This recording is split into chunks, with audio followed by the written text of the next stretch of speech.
reach. Whisper low so it sounds like peace. Lay your head, let the ceiling spin.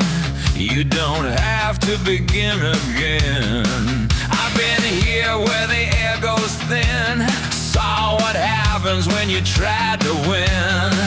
Better stay where the walls don't move.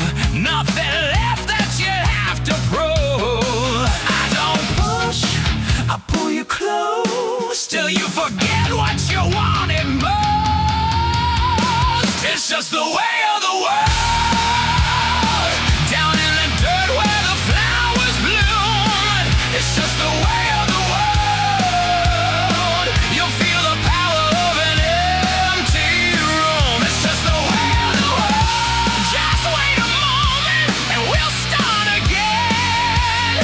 You are the enemy of my friend, my friend, my friend, my friend. Take my hand, feel the current slow. I can show you what I know. Every spark only burns you out. Every dream just a longer drought. I don't lie, I just dim the flame. Give your hunger another name. Call it calm, call it letting go. Call it all that you'll never know. If you don't raise, you don't fall apart. That's the safest way to break a heart. It's just the way of the world. Check. Down in the dirt where the flowers bloom. It's just the way of the world. You'll feel the power of an empty room. It's just the way of the world. Just wait a moment and we'll start again. You are the enemy of my friend, my friend, my friend, my friend.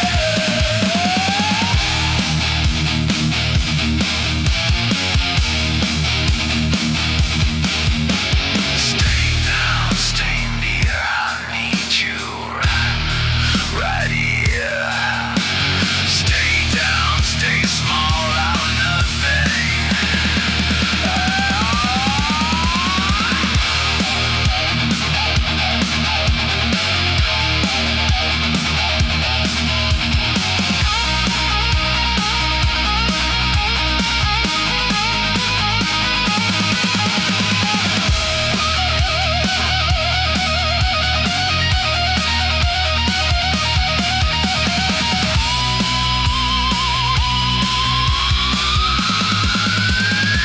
It's just the way of the world. That's what I say when you start to move. It's just the way of the world. I need you with something to lose. It's just the way of the world. Don't take a step that I can't defend. You are the enemy of my friend, my friend, my friend, my friend. If you rise in a mess up here, if you try, got nothing here. So I call it the way of the world. Check. 30 seconds. We're almost up. Just to keep you where I can see.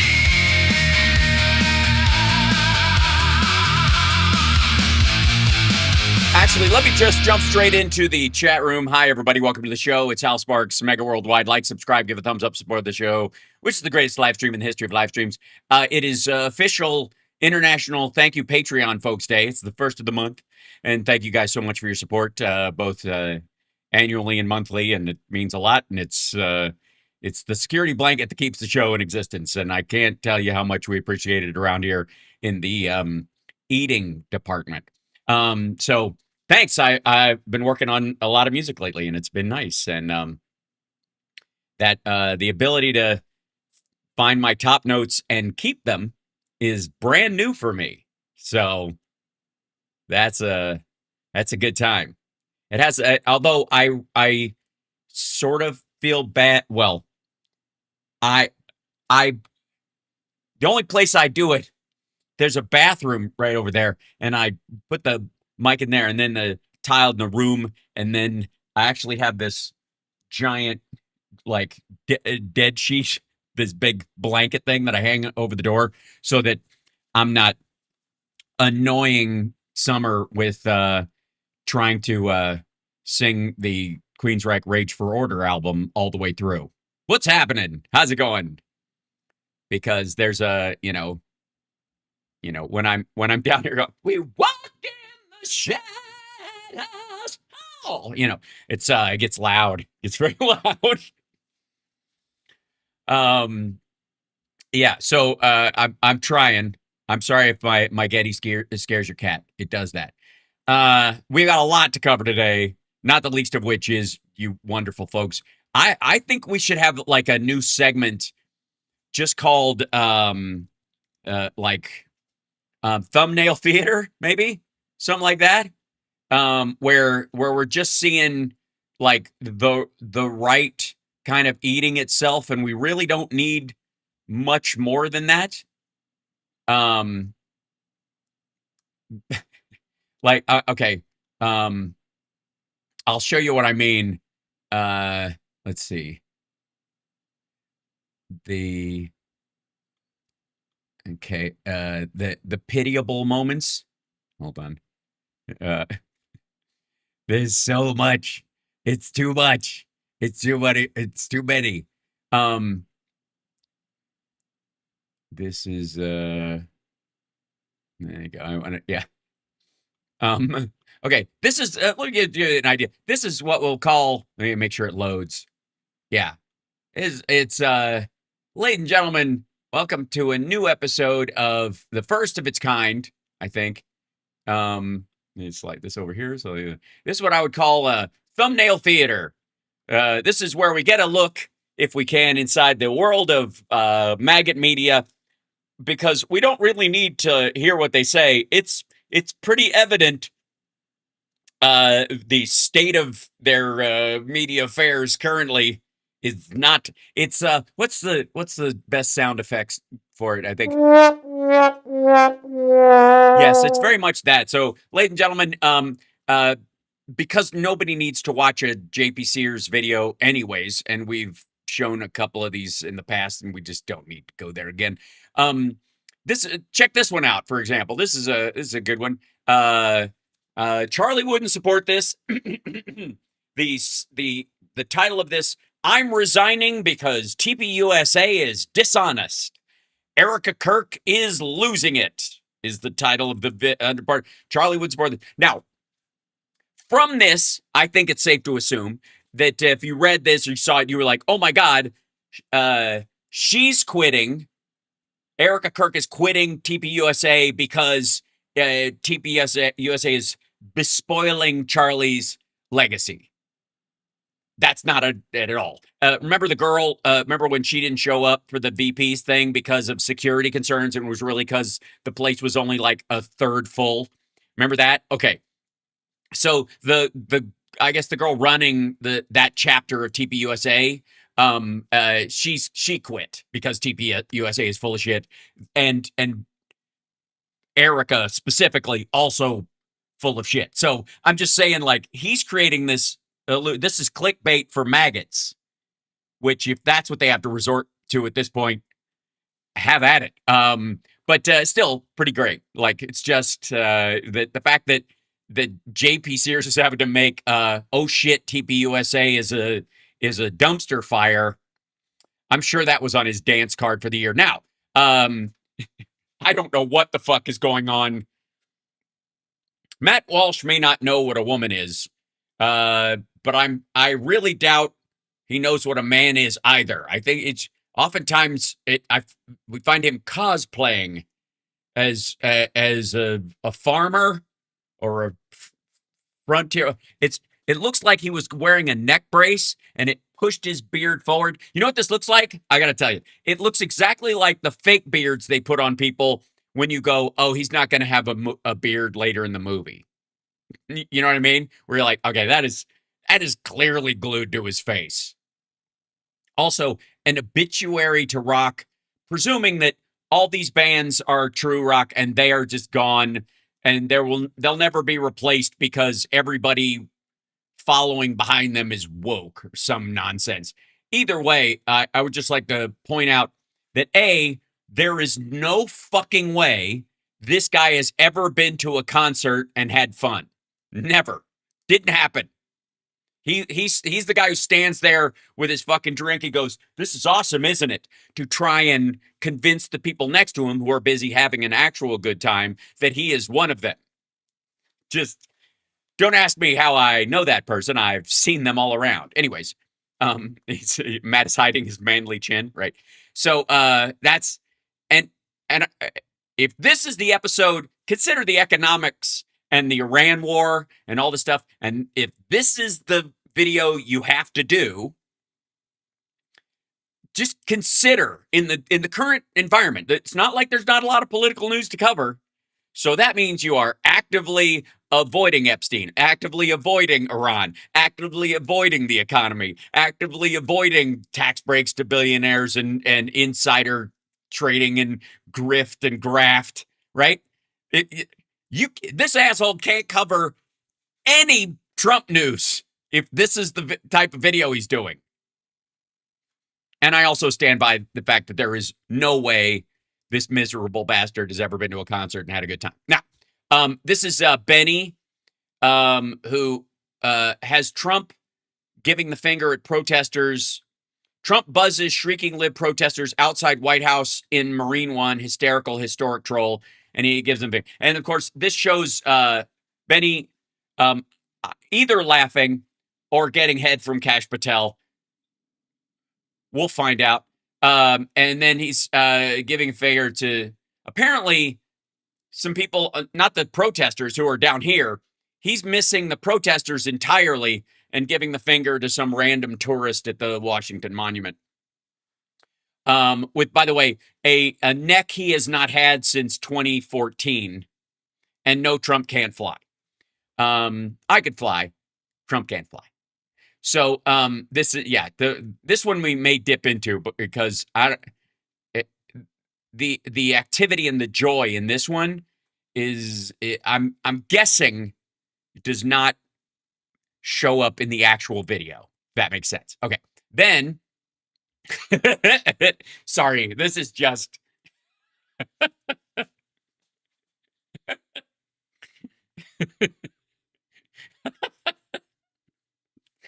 there's no words. It's just perfect. It's just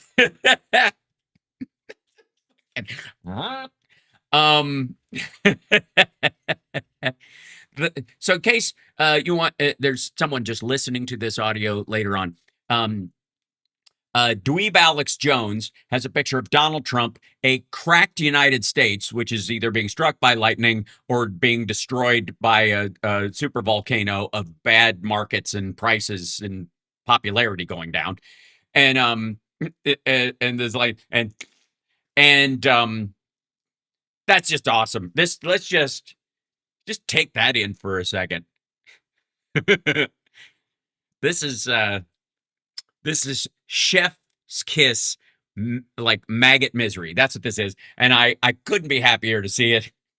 Is that his booking photo? Trump's or truck stop fuck a lot Tucker.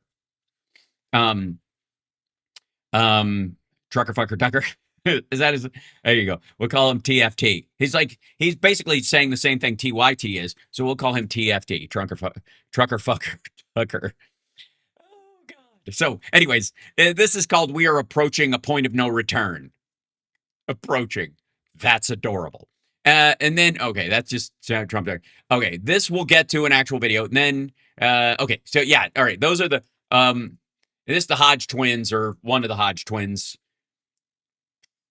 Showing, I don't know how the dude was walking around the hotel unarmed before and then armed later.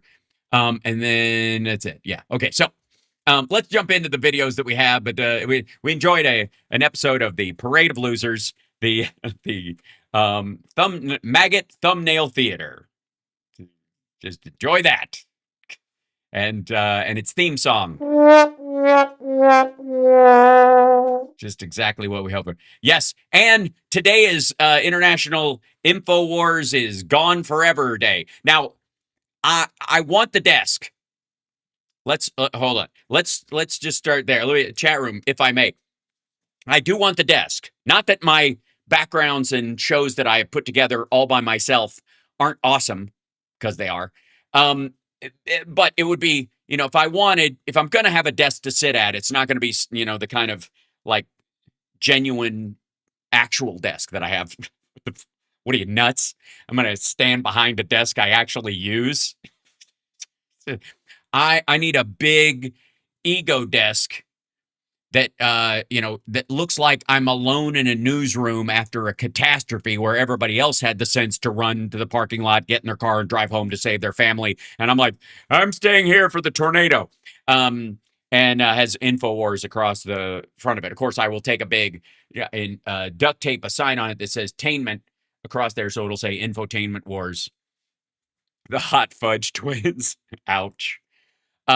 It's his isn't a standing desk. Mine is. You know why? Because I work for a living. God damn it.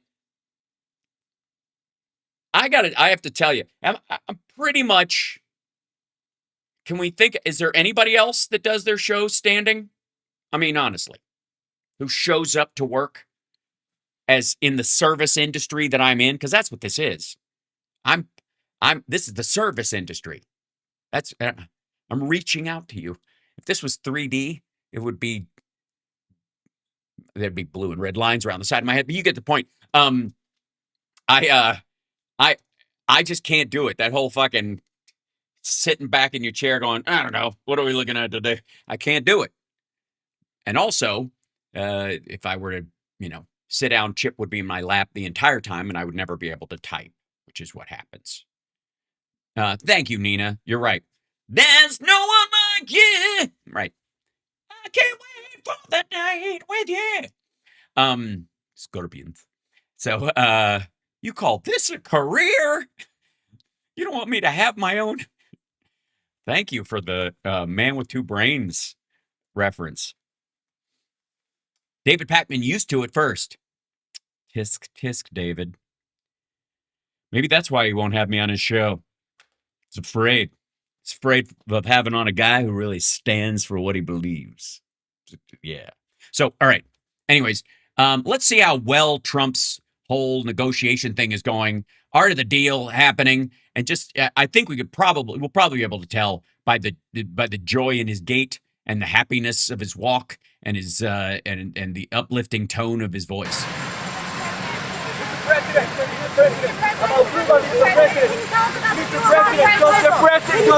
The new Iranian proposal, please. Tell us about the new Iranian proposal, please. Oh, they want to make a deal, but who? Fucking who? Who? Nobody. Who? That I don't. Fucking owl over here. I'm not satisfied with it, so we'll see what happens. Iran wants to make a deal because they have no military left, essentially, and they want to make a deal, but I'm not satisfied with it. All right. Then they don't want to make a deal. You're torturing them, and they are not breaking under torture. This is not deal making. This is strong arming, and you're failing at that. We have the biggest military by a factor of 6. 6 times more than, by the way, all the other ones combined, including China, because fucking you don't get to count every goddamn canoe in the country as a military boat because you're allegedly communist, and so you can conscript any vehicle in the goddamn country. Your military gets ginormous the minute you can do that. That doesn't count. I'm not buying it. So he can't make deals. He has no idea how to make deals. He strong arms people, and if he can't do that, he bitches or walks away. That's it. Why are you not seeking congressional approval to extend it? Because, by the way, today is the 60th day. It's never been sought before. There's been many times, and nobody's ever gotten it before. They consider it totally unconstitutional. But we're always in touch with Congress. But nobody's ever sought it before. Nobody's ever. Yeah, they did. That's what the fuck do you think all the yellow cake parade was about? Asked for it before. It's never been used before. Why should we be different? It's a yes. It's too high a standard. We can't be bothered with it.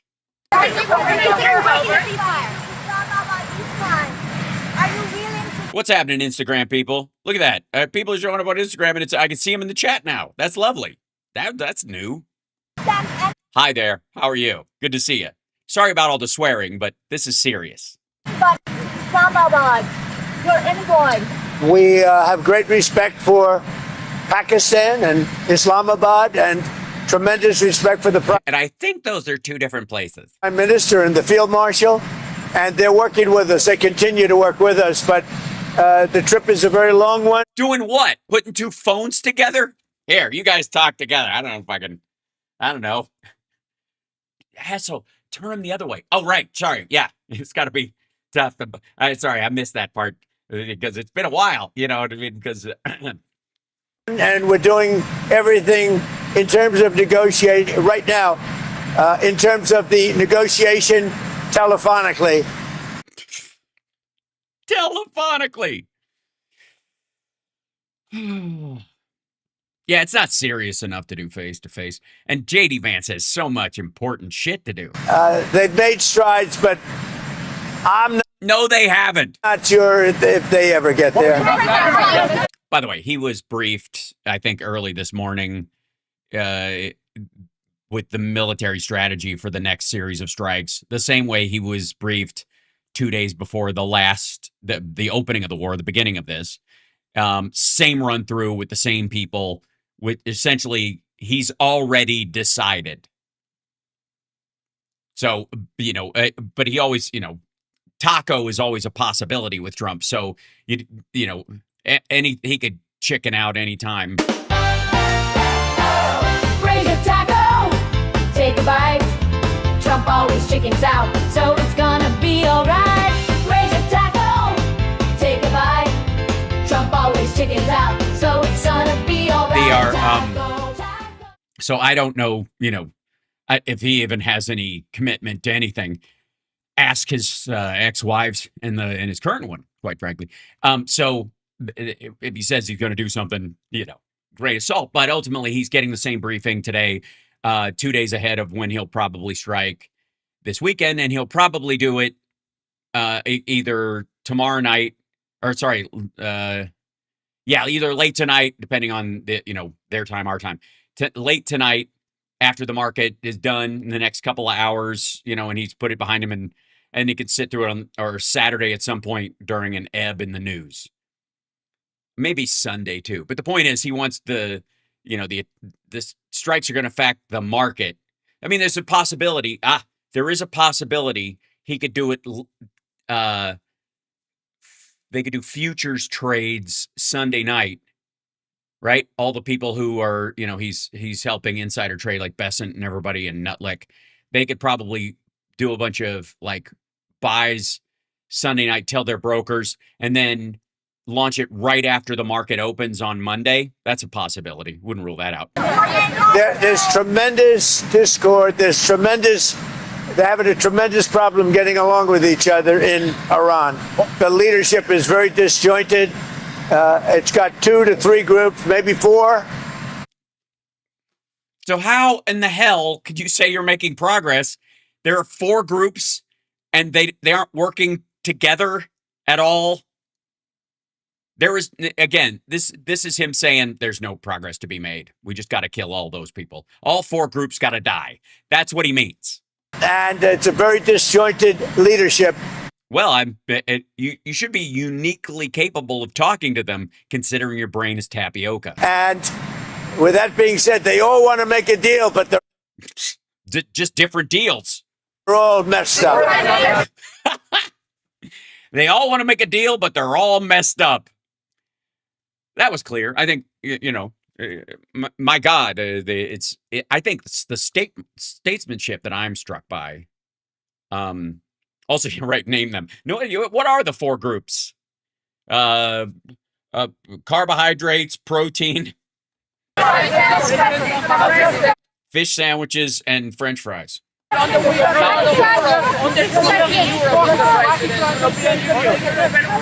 I spoke with the winner, a very good man. As you know, I was very strongly in favor of him in Iraq. And we had a long conversation yesterday. I congratulated him. I didn't hear who the question is about, but this could be anyone. He won, and with our help, he won, and we want him to do very well. And I told him that the United States is with him all the way. It was a great victory. The new head of Iraq is somebody that we support very strongly. Oh, right, whatever. Pakistan has opened the land route with Iran. Did they consult you before opening it up to Iran? And are you aware of it? That was a vicious bee. I know everything about it. Yeah, I have great respect. I know everything about it. I think they move over. Let me see. I think they jump cameras. Yeah. See if they go. They're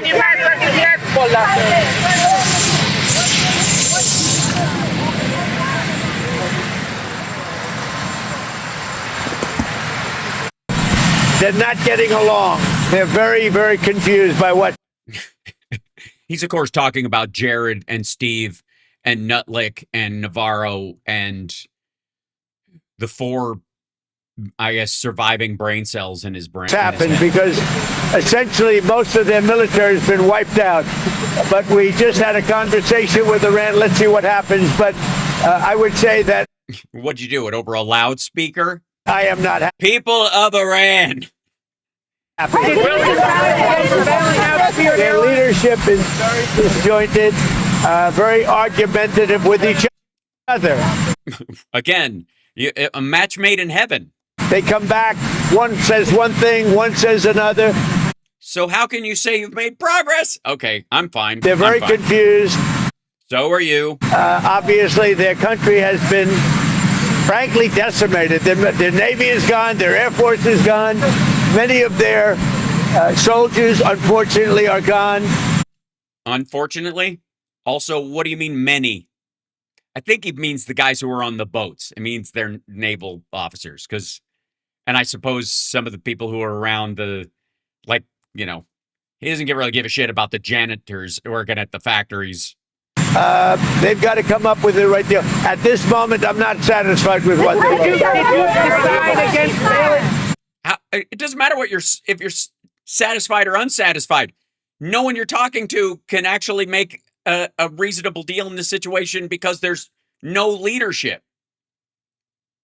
It's a failed state for all practical purposes right now. It's just parts of the military are hanging on, and they're able to kill a bunch of people. So, honestly, either talk to Yehidi or stop talking. But this is why other people didn't want to do this, because there's no other way through this, but out the other side.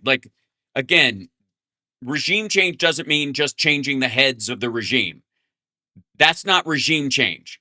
That's just murdering the leader. Did you decide against bailing out Spirit Airlines?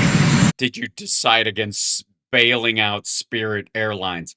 Thank you. It's very important. You mean his communist approach to governing, where he wants to centrally own anything that's up for sale because he thinks he's going to get some sort of a finder's fee when he leaves office? Well, I guess we're looking at it. If we could do it, we'd do it, but only if it's a good deal. Claiming that they're preparing to shut down this weekend because they haven't gotten a deal. Well, we're looking at it, but if we can't make a good deal, no institution's been able to do it. I said, I'd like to save the jobs, but we'll have an announcement sometime today. We gave them a final proposal. So, in case you missed that, for all the maggots at home, wannabe communist dictator Donald Trump, along with Intel and a bunch of other companies, wants to buy a stake in Spirit Airlines to keep it afloat, so that the Spirit becomes the American Spirit or something, and we get our first nationalized airline, which is really conservative and also bizarre. Anyways, so. Mr. President, it's day 60. Are you going to seek congressional authorization for... Well, no other country has ever done it. No other country? I'm sorry. So we're now lowering our standards to what other kids on the playground do. It's never been in, as you know. You mean an administration? The word is administration. You dipshit. That's what he means. Country. Do you understand he just missed the word administration? He can't get it out of his face, so he said country. Most people consider it totally unconstitutional. You mean people in other countries that don't have our Constitution? Yeah. That's who? Like the Philippines? They don't consider this constitutional? Also, we had a ceasefire, so that gives you additional. We did have a ceasefire. How long do we know how long the ceasefire will be? Totally unconstitutional. Also, we had a ceasefire, so We did have a ceasefire. This is something that, you got to count as part of the whole thing, is that a ceasefire slowly can bring about the end to hostilities. that gives you additional time. No, a ceasefire does not give you additional time. But no other country's done it. We're in the midst of a big victory. This is a victory like we haven't had since Venezuela, okay, to be honest with you. We haven't. That wasn't a war or a victory. We use special forces to kidnap somebody. But, we have a country that lost its way. It really lost its way. That's our country. I see. Yeah, it's important. Yeah. Back in the old days when the president didn't have to ask anybody to start a war, In terms of the military. Now we have a great military. We're on our way to another victory, a big victory. And I don't think that it's constitutional what they're asking for. These are not patriotic people that are asking. When they say even yeah, these assholes who want us to have, separation of powers and everybody to buy in if we're, I don't know, conducting a war. Also, to the maggots who support this asshole, and that hold no new wars, no forever wars, no regime change wars. If this becomes the standard, do you think that's how future Republicans or Democrats will have to operate? Well, the standard will be if the president wants to commit us to war, the president can. What he's using is the standard of nuclear deterrence. So he's saying through a filter of dipshittery that because the president can launch a nuclear strike and technically, theoretically, a preemptive strike, that since that's so big, what difference does it make if I start another war that's just a shooting war? I should have the ability as president to declare war on my own. Yeah. the losers, even the ones that say all the wrong things, admit that it's been amazing what we've done. No, they don't. And by the way, stop hiding behind our military. Of course, our military can wipe out almost any other planet, any other country on the planet. It's just a matter of should and will it long-term benefit us or not. That's the other aspect. Straight. Also, I noticed we have some maggots in the chat today. Welcome. Thank you for spreading us out into the algorithm. I'm sorry that my chat room doesn't get as upset at your presence as other people do. Try to keep your bigoted language to a minimum. That's, but you're allowed to say whatever, cult-like dipshittery following this dude into nunt hell you want to. But I would also like to remind you that he's in the process of betraying one of the promises you allegedly elected him to keep. So it's totally shut down. It's flawless. It's totally 100% shut down now. Again, wow. Our entire our 3 battle groups can keep Iranian tankers from leaving a small slip of water. You don't say.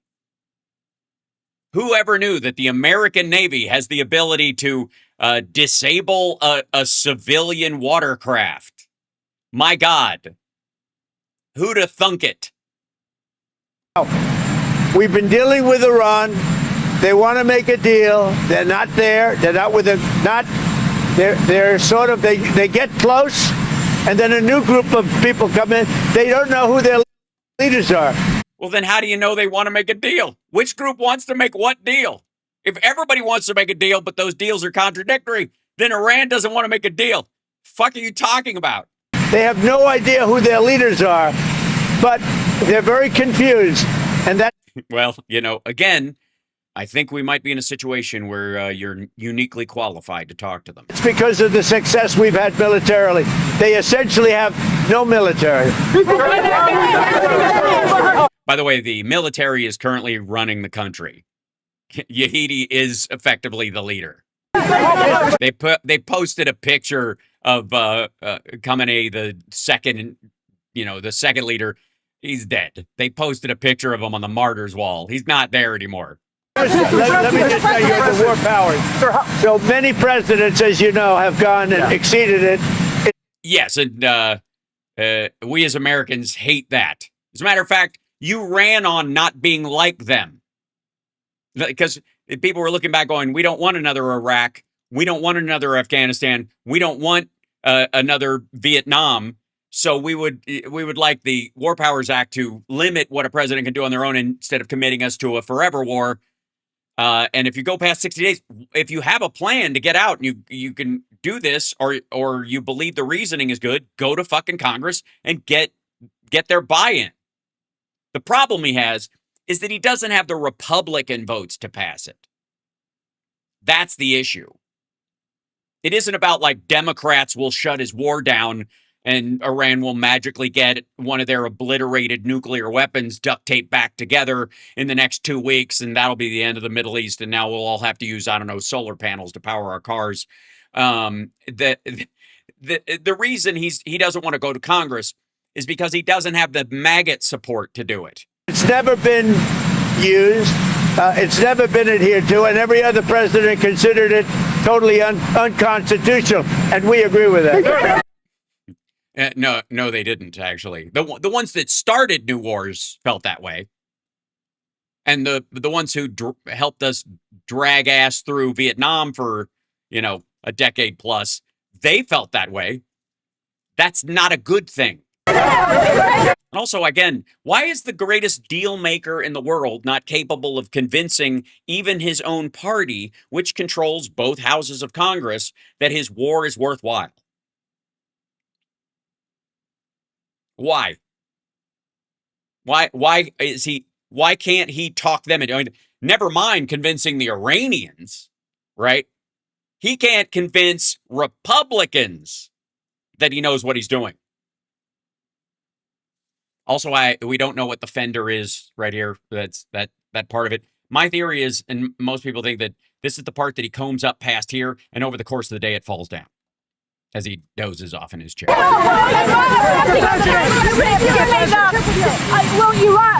Iran affect your China trip given the blockade? No, China, it's going to be amazing. The visit with China and Chairman Xi, that's going to be great. Yeah, it's going to be awesome. Are you postponing it is what she asked. Why would it be awesome? What about it? What are we trying to get from them? If we're trying to reshore everything, what concessions are we trying to get from them? Keep them from not making the fentanyl they're not making because they're sending precursors to Arizona that end up in Mexico, that get made and then get shipped in or get brought in bags by American citizens? Is it, again, nobody noticed that the southern border completely shut down, and yet there's just as much fentanyl available and the price hasn't gone up in the United States. It's everywhere still. We have the trip with China coming up. Yeah. Oh, sorry. You guys are going on a trip together. Is it a cruise? I hope you have a lovely time. You mean to China? I think he was going to take a trip to China. And I think it'll be an amazing event. And that's all I need to know. That there's going to be a trip with China. They're going someplace together, honeymooning, I guess. And it's going to be great. Obviously. Mr. President, if you can't get a deal on Iran, what next? What will you do? If you can't get a deal with Iran, are you going to tear up the art of the deal or finally announce that you didn't write it? Well, right now we have negotiations going on. They're not No, you don't. getting there. They are very disjointed. They're extremely disjointed. They're not able to get along with each other as leaders. They don't know who the leader is. So then how are you having talks? Their military has been defeated. If we left right now, it would take them 20 years to build back that. Well, then out we go. If they got no military, they certainly can't close the Strait of Hormuz, right? So let's get the fuck out of there. Let the Brits and everybody, they said they'd help us after the war, say the war's over. Get the fuck out. How many times have we won this thing? Country, but we're not satisfied at this moment. We're not satisfied at this moment. Do you have any measure of success besides the fact that the obvious that the American military can decimate a country with a military, 1/25th the size of ours?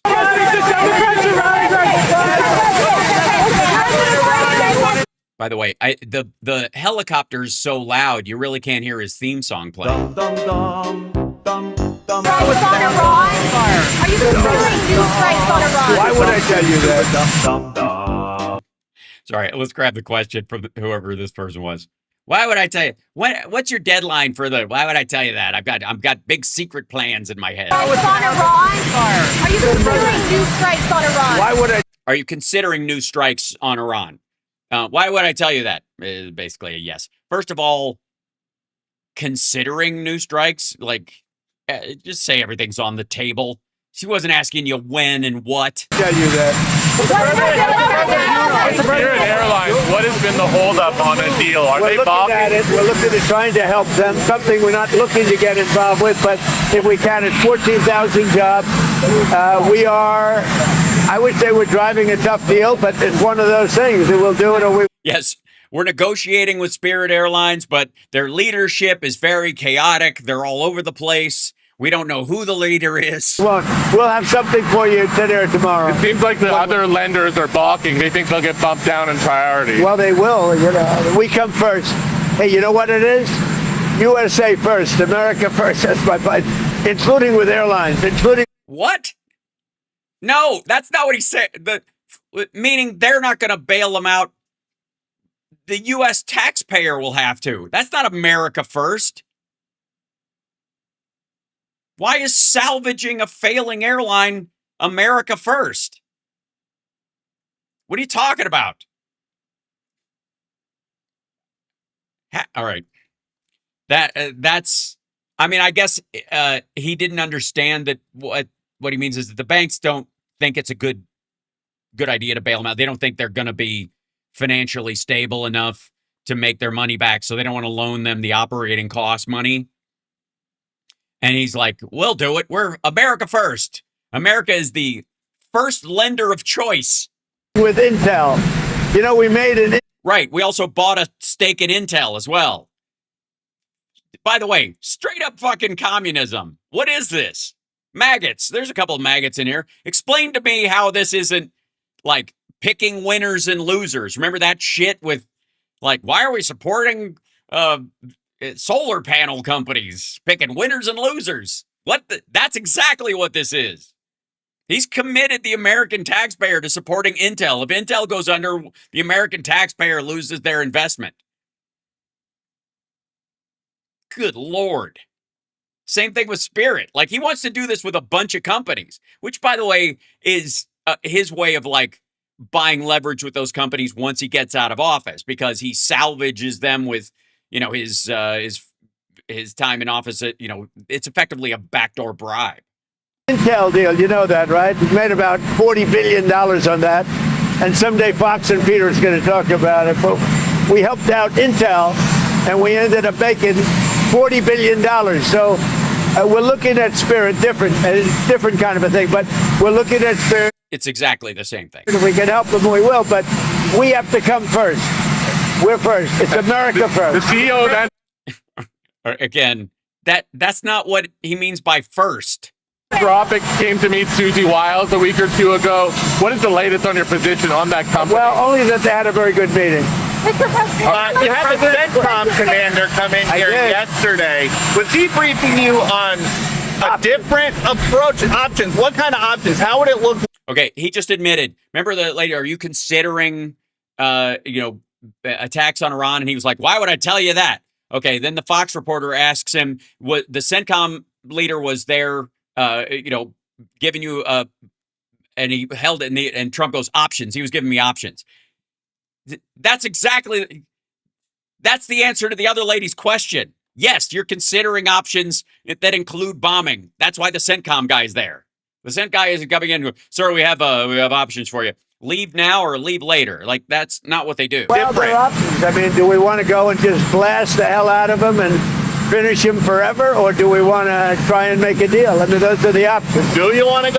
Great. Yeah. Because it should be that kind of binary.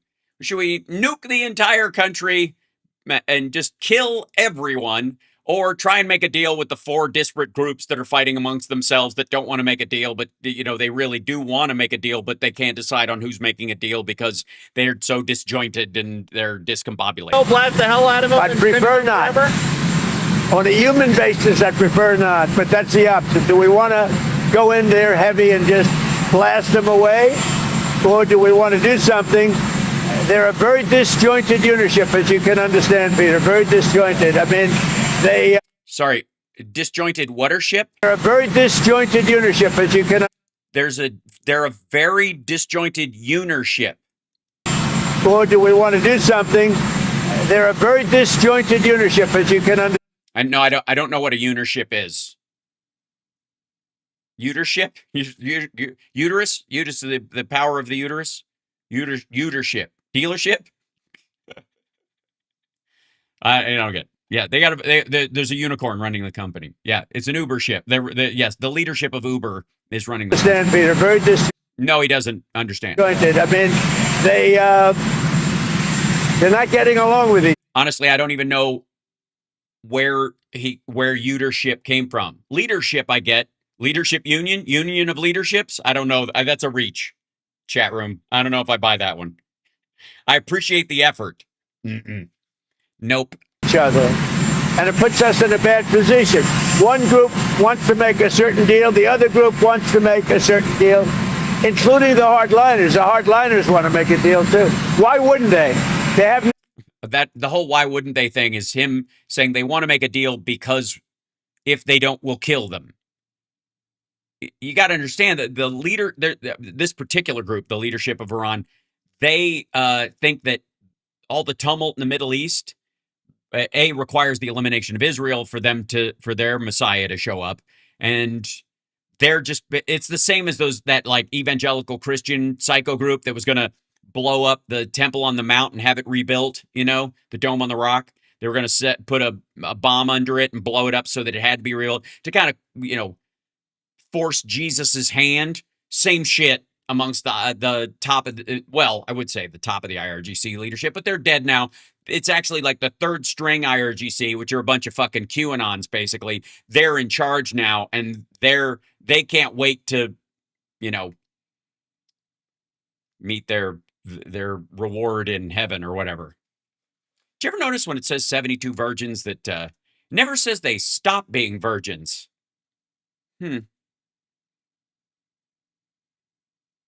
Yeah. Weird.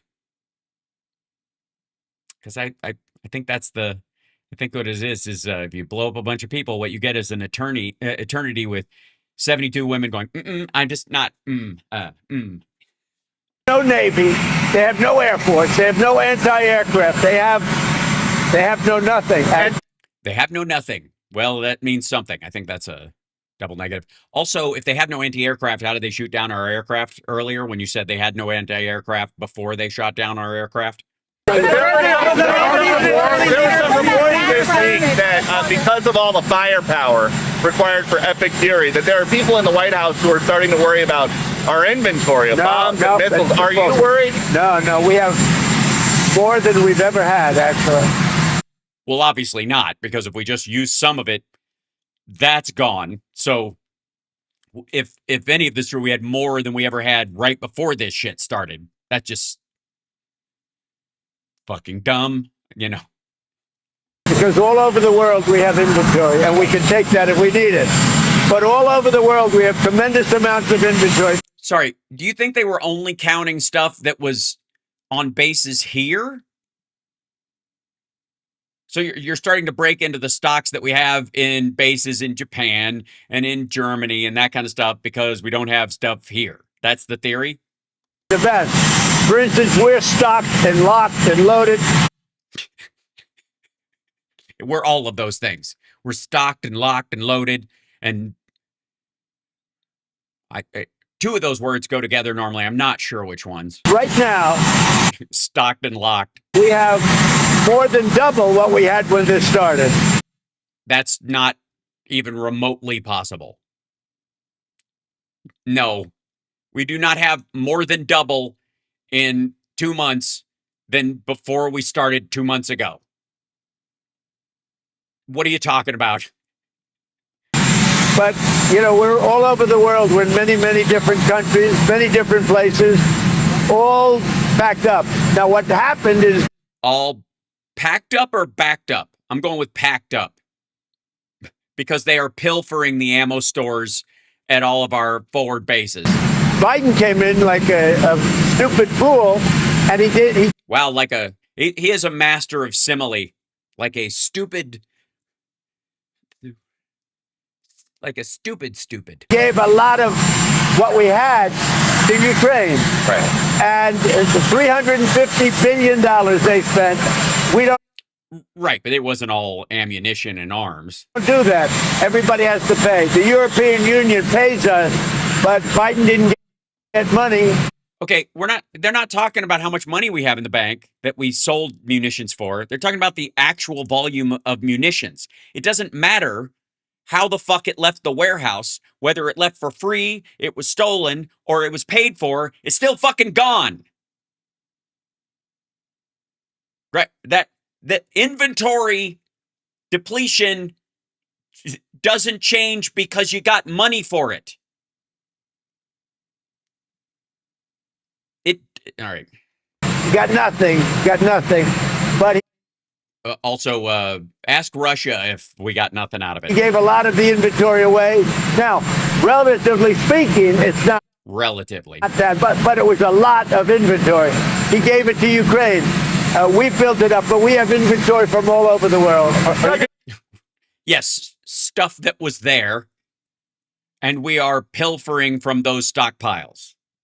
That, by the way, just because this is exactly what's happening, by the way. Just because he found out that we have missiles in Germany, that doesn't mean we magically have missiles all of a sudden. That stock is included. Like, we know that exists. That doesn't mean that, oh shit. Wait, why don't you tell me? We'll rob Peter to pay Paul. It's a brilliant plan. G7 is in France in June. Will you go to it? Probably. Mr. President, with the Lebanese and Israeli leaders meeting here soon, Mr. President? President NATO. What about NATO? Did the king change your mind? King Charles. No. King and I had a great... He's just a great person. He's a high-quality person. He is. He's part of a monarchy. He's got a magic family. He's what I want to be. I've always wanted to be a monarch because you've seen some of England's kings? Inbred, warty, covered in boils. I mean, the standard is so low and you can still be amazing. So it's a dream of his. I love the job he did in Congress. He actually got the Democrats to stand. Right. Why? Did you hear what he actually said? He's a wonderful person. She's a wonderful lady, a wonderful queen, and we had a good time. Great. I'm happy that you and other fancy pants had a nice dinner and hung out patting yourselves on the back about how awesome you are compared to everybody else. Will the Lebanese and Israeli leaders be meeting here soon at the White House? Yeah, they're going to be coming. When you go to this is going to be your first big public event since somebody tried to kill you on Saturday. Do you feel safe going to something like this today? I don't even think about it, Peter.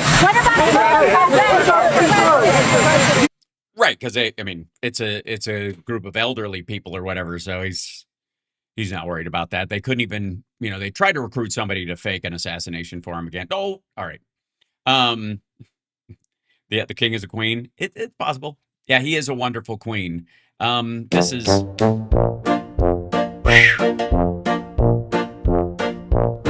Dum dum dum dumpin' dum dum dum stupid dum silly stupid dum dum. brutal. All right, so we'll jump over to the maggot media meltdown, which will be a wonderful part of today's show. They're having a rough time, I gotta say. They're I do you guys mind if we check in on Tucker on this one, because I gotta say, how much worse is he expecting it to be? You know what I mean? He's doing this like we're approaching the point of no return. Who's we and what point of no return? You mean for the Republican Party and MAGA breaking up and the disunity you guys are dealing with? Yawn. I mean, I know. I like wood. Yeah. Deeper and longer. But we'll see. So we are, according to him, we are approaching a point of no return, which should be self-evident in his very stern but sad thumbnail. It's very stern and very sad. We were just laughing about it in the studio a minute ago. It was we are laughing. a year and a half ago this week, was October 27th, 2024, that we all went down to New York City to the Trump rally at Madison Square Garden. It was in the final moment. When is this video from? This is 7 hours ago. All right. Of that campaign. And it was really one of the most exciting. So exciting. You know why? Because you were like, prices are going to come down. We're going to have no more wars in the Middle East. No more forever wars. We're not going to be controlled by Israel. That's what you thought. And right, all that's going away. And we're finally going to get the Epstein files. Political events, even after a lifetime of going to political events I've ever been to. It was right in the middle of Manhattan, New York City, a place that did not support Donald Trump, despite the fact he's from there. Well, not just in spite of the fact, kind of because they know him better than anybody. And it was, again, days before the president. It's like saying, it's weird. Yeah, this big event for Capone and everybody showed up. But in spite of the fact that the majority of people in Chicago don't want him murdering people with Tommy guns on their streets, it's odd. Election, and it was packed. You showed up and there was a line way down the block, and then the next block and the next block after that. Right. It's a city and a greater borough area of what, 7 to 10 million people. The venue holds 25,000, something like that. It's not that weird. You can still lose and have a bunch of people like you, especially if you're the only people that still like you are basically cultists. And the people in the line, if you looked, weren't just from other places. They were just bridge and tunnel people coming in from Long Island to support Trump. Some of them looked like they were from Manhattan. Really? What do people from Manhattan look like? Like Sean Hannity? And people were excited, really excited. Well, and how did that turn out? Are they still excited? Is that the point you're making? That excitement burns within their bosom. You go inside and the place is just absolutely packed. I spoke at the request of the campaign and was happy to do it. Mm-hmm. You still happy? And what we were laughing about a minute ago, and something I remember very well, was a sea of placards of campaign signs in the crowd, all provided by the campaign. Of course, because, spontaneous shows of maggoty self-righteousness. That said, quote, mass deportations now. Oh, right. Yeah, those can't happen because he made up the number of 25 million people coming into the country. So you can't get rid of people who aren't there. And he can't tell you guys that because that's a big part of the bullshit that got him into office. So, he's just got to pretend it's going to happen. Mass any day now. Deportation. Oh, you mean he means the Jewish people in? All right, I see. The Jews that were in Manhattan showed up. Maybe. I think what he meant was the people that went in through his entrance were well-dressed. Now, I remember thinking, well, that's kind of heavy. I don't think I've ever heard any candidate say mass deportations. That's kind of forbidden to talk like that. Mass deportations? Well, it's not even that it's it wasn't forbidden to say. It's just that it's not a thing. It's not going to happen because there aren't that many people here to kick out. It just aren't. And if you don't believe me, look at all the effort he's put in, and his deportations are lower than Biden and Obama. I mean, to keep their numbers up, they're having to yank toddlers out of their mom's hands. But the Trump campaign was saying it without apology. And there was something thrilling about that because not since the Nazis had their rally here has Tucker felt this happy. on the other hand, why not? When you live in a country with more laws than anyone can keep track of, when you live in a constant. Well, no, actually, one of the reasons why our laws are so complicated is because we actually have more freedoms. If you don't have a lot of freedoms, the laws can be pretty cut and dry, right? If you had, say, biblical law, thou shalt not kill, done. One law covers it all.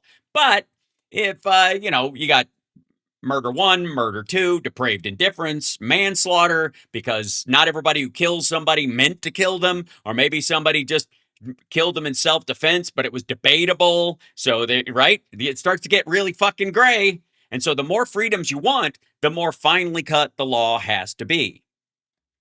State of because assholes like him and Trump will always look for loopholes to sneak through. Mild anxiety that you might transgress, break one of these laws, and be held to account for it.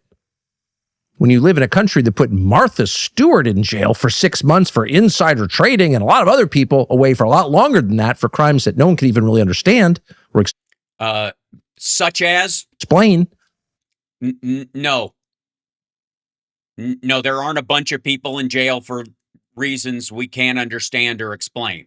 As a matter of fact, there was an entire process where those charges were explained to a grand jury, where the grand jury agreed or was okay with the case going forward. A jury or a judge reviewed these things. They had preliminary hearings. So yeah, they were explained a lot of times.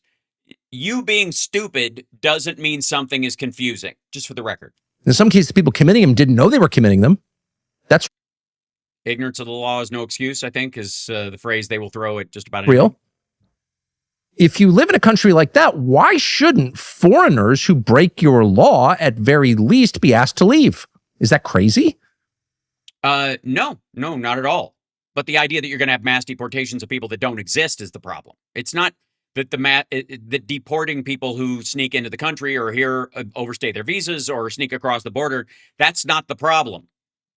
The problem is, especially when it comes to Republican business owners throughout the flyover states, as you would call them, where you pretend to live but actually never fucking go except to fly in on a private jet, go hunting, and then fuck off, that those people hire people, immigrants, illegal immigrants, by the way, under the table, pay them so poorly that, but it's more than they would make at home, and they can threaten them with ICE or deportation if they balk about it or try to do anything. And so that underclass of workers is what keeps their product artificially low, so they can be fake competitive with other people who produce the same goods.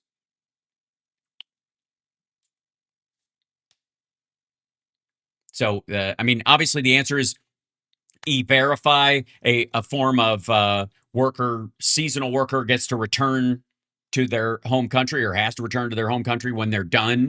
If they want to come and work here for a period of time when the crops come in and stuff, which is what Hillary Clinton was talking about when you guys said she wanted open borders. She's talking about when we used to have migrant work who would come in seasonally, and then when they were done, they would go back home. But once you make that illegal, then the people who come in to do that work have to secretly stay here if they want to continue to do that work, because if they leave and try to come back in, they might not be able to get in.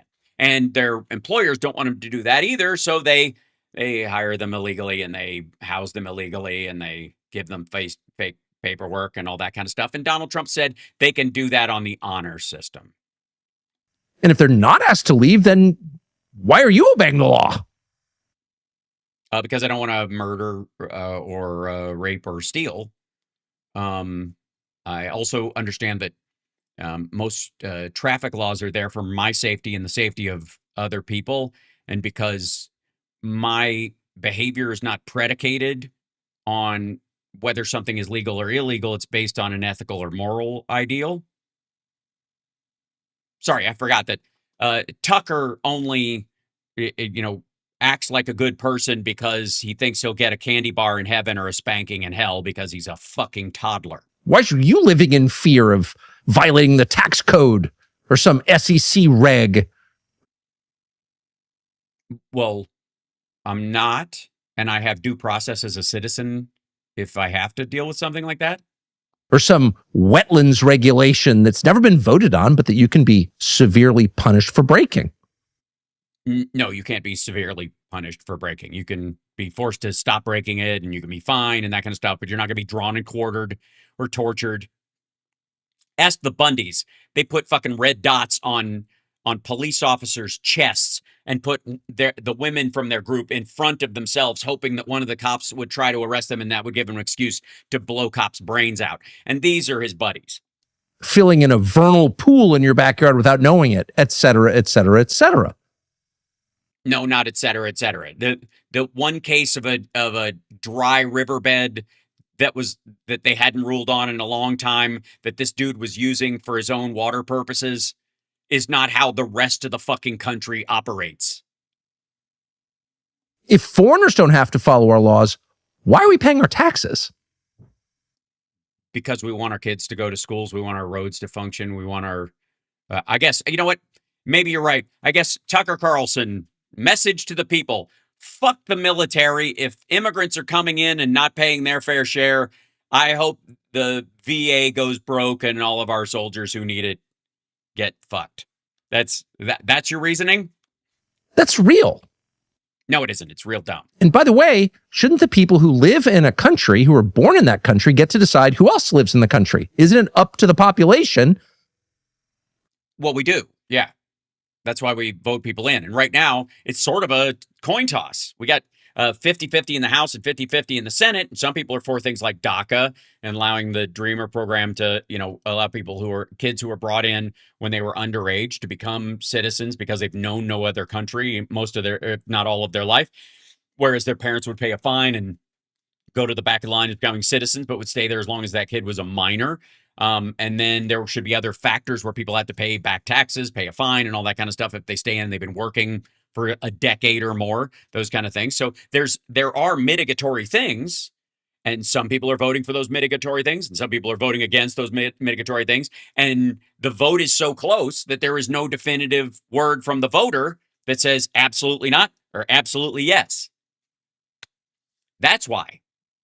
Even so much that maggots, and again, I guess one of the complaints is not that Democrats want some sort of, reasonable immigration policy, especially where workers are necessary and all that kind of stuff, and that they would like them to be, paid above the table, and we're aware that they're here so that we can be aware how long they are here and, to what ends, and that they would have a work visa like anybody else who comes over and gets one.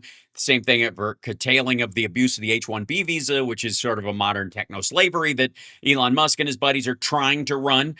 There's reasons that, Democrats care about that. And again, Republicans just want the under the table workers. But the problem that he has is that he voted for the mass deportations now guy who was lying about how many people have come into the country. And since he can't make invisible people suddenly appear and leave, and there are no buses and trains and planes full of illegal immigrants because they ain't here, that he feels this is a broken promise instead of just, it was just... That was just bullshit, Joel. Right. It was just bullshit. Who comes? And whether or not they want to be replaced by new people. Maybe they do. Okay. In a democratic republic, it's their right. Right. So we're about 50-50 on immigration rules, and there hasn't been a definitive, even 80-20 opinion from the American people over the decades. So their representatives are doing exactly what they want, which is, we're not sure, apparently. For real. But if they don't want to be, if they want to keep the population pretty much the same, they don't want any radical change, and that is the view of most people, Why can't they have that? Well, because I guess in this case, they elected Donald Trump, who lied to them about this sort of egregious mass deportation mythology that he not only went back on, but he directly contradicts in his attitude towards, the farmers and big ag businesses, let's be honest, and meatpacking plants having an honor system to hire as many undocumented people as they want to, and they'll just vouch for them. No real program needed. We'll just trust me, bro, with these companies. That was his solution for that. The shutting of the southern border was a performative act. Anyways, the idea that, look, we don't need a new bill, we need a new president. Well, then why was all the funding to do all this stuff at the border in the big bullshit bill if you didn't need it in the first place? Because you did. And he hamstrung those very same measures in the bill that was bipartisan that was going to pass under Biden, but he told them not to because he wanted another year of what he considered open borders to run against. And if they're not getting it, if you have a rogue presidential administration that spends 4 years just inviting the rest of the world to come to the United States, again, didn't happen, and live off public funds, again, didn't happen. And that, the Somali fraud is a good example of that because it was fraud. If the idea was like, come on in, we'll just pay for you, then there would be no fraud. They would just be living off the tit, high on the hog. That's that. Right? If they have to cheat the system, then the system is not, designed to allow them to do that. Use public schools and drive on public roads. And all right, that part's weird. First of all, use public schools. If they have children and they're here, what Tucker is saying there is that their school-age children are to blame and should remain uneducated while they're among us. There you go. And also public roads. You want a papers, please law on the roads. Because if they get pulled over, they get arrested and they can be deported. Use the emergency rooms for healthcare, thereby destroying hospitals across the country, making it impossible for poor Americans who want to get their healthcare in emergency rooms to do so. Who are also avoiding having insurance and the like, which is what we dealt with the ACA. Why are immigrants driving up the costs of everyday medicines? That's our job, says right-winger who has never had a hungry day in his life. Second generation rich kid, trust fund baby who lives in his faux log cabin.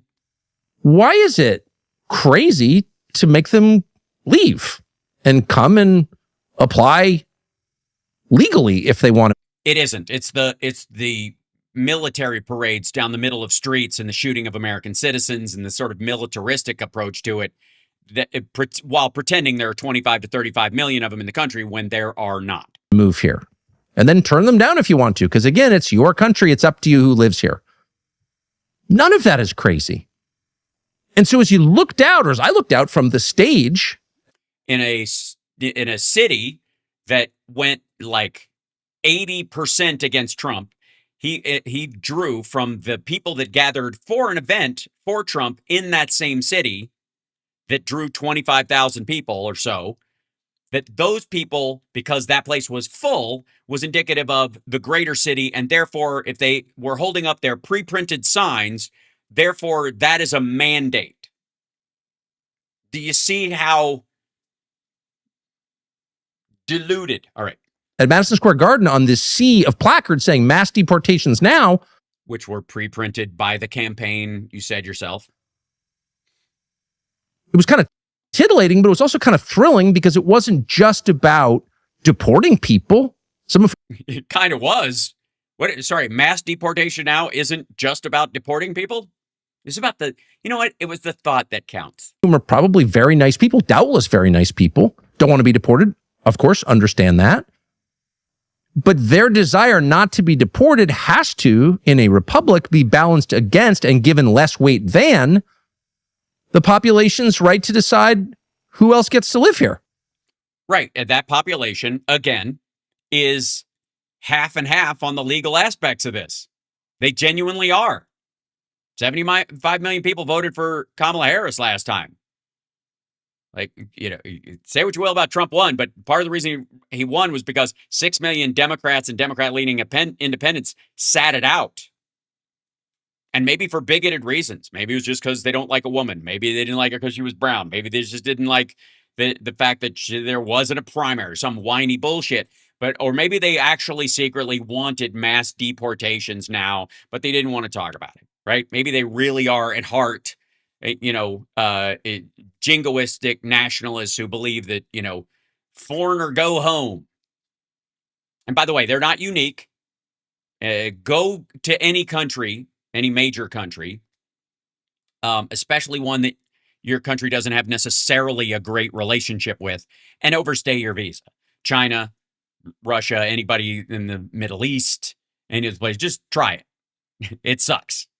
Like, I've never done it, but I've seen many accounts of people who have tried. It's not good. That's not the issue. And it never was.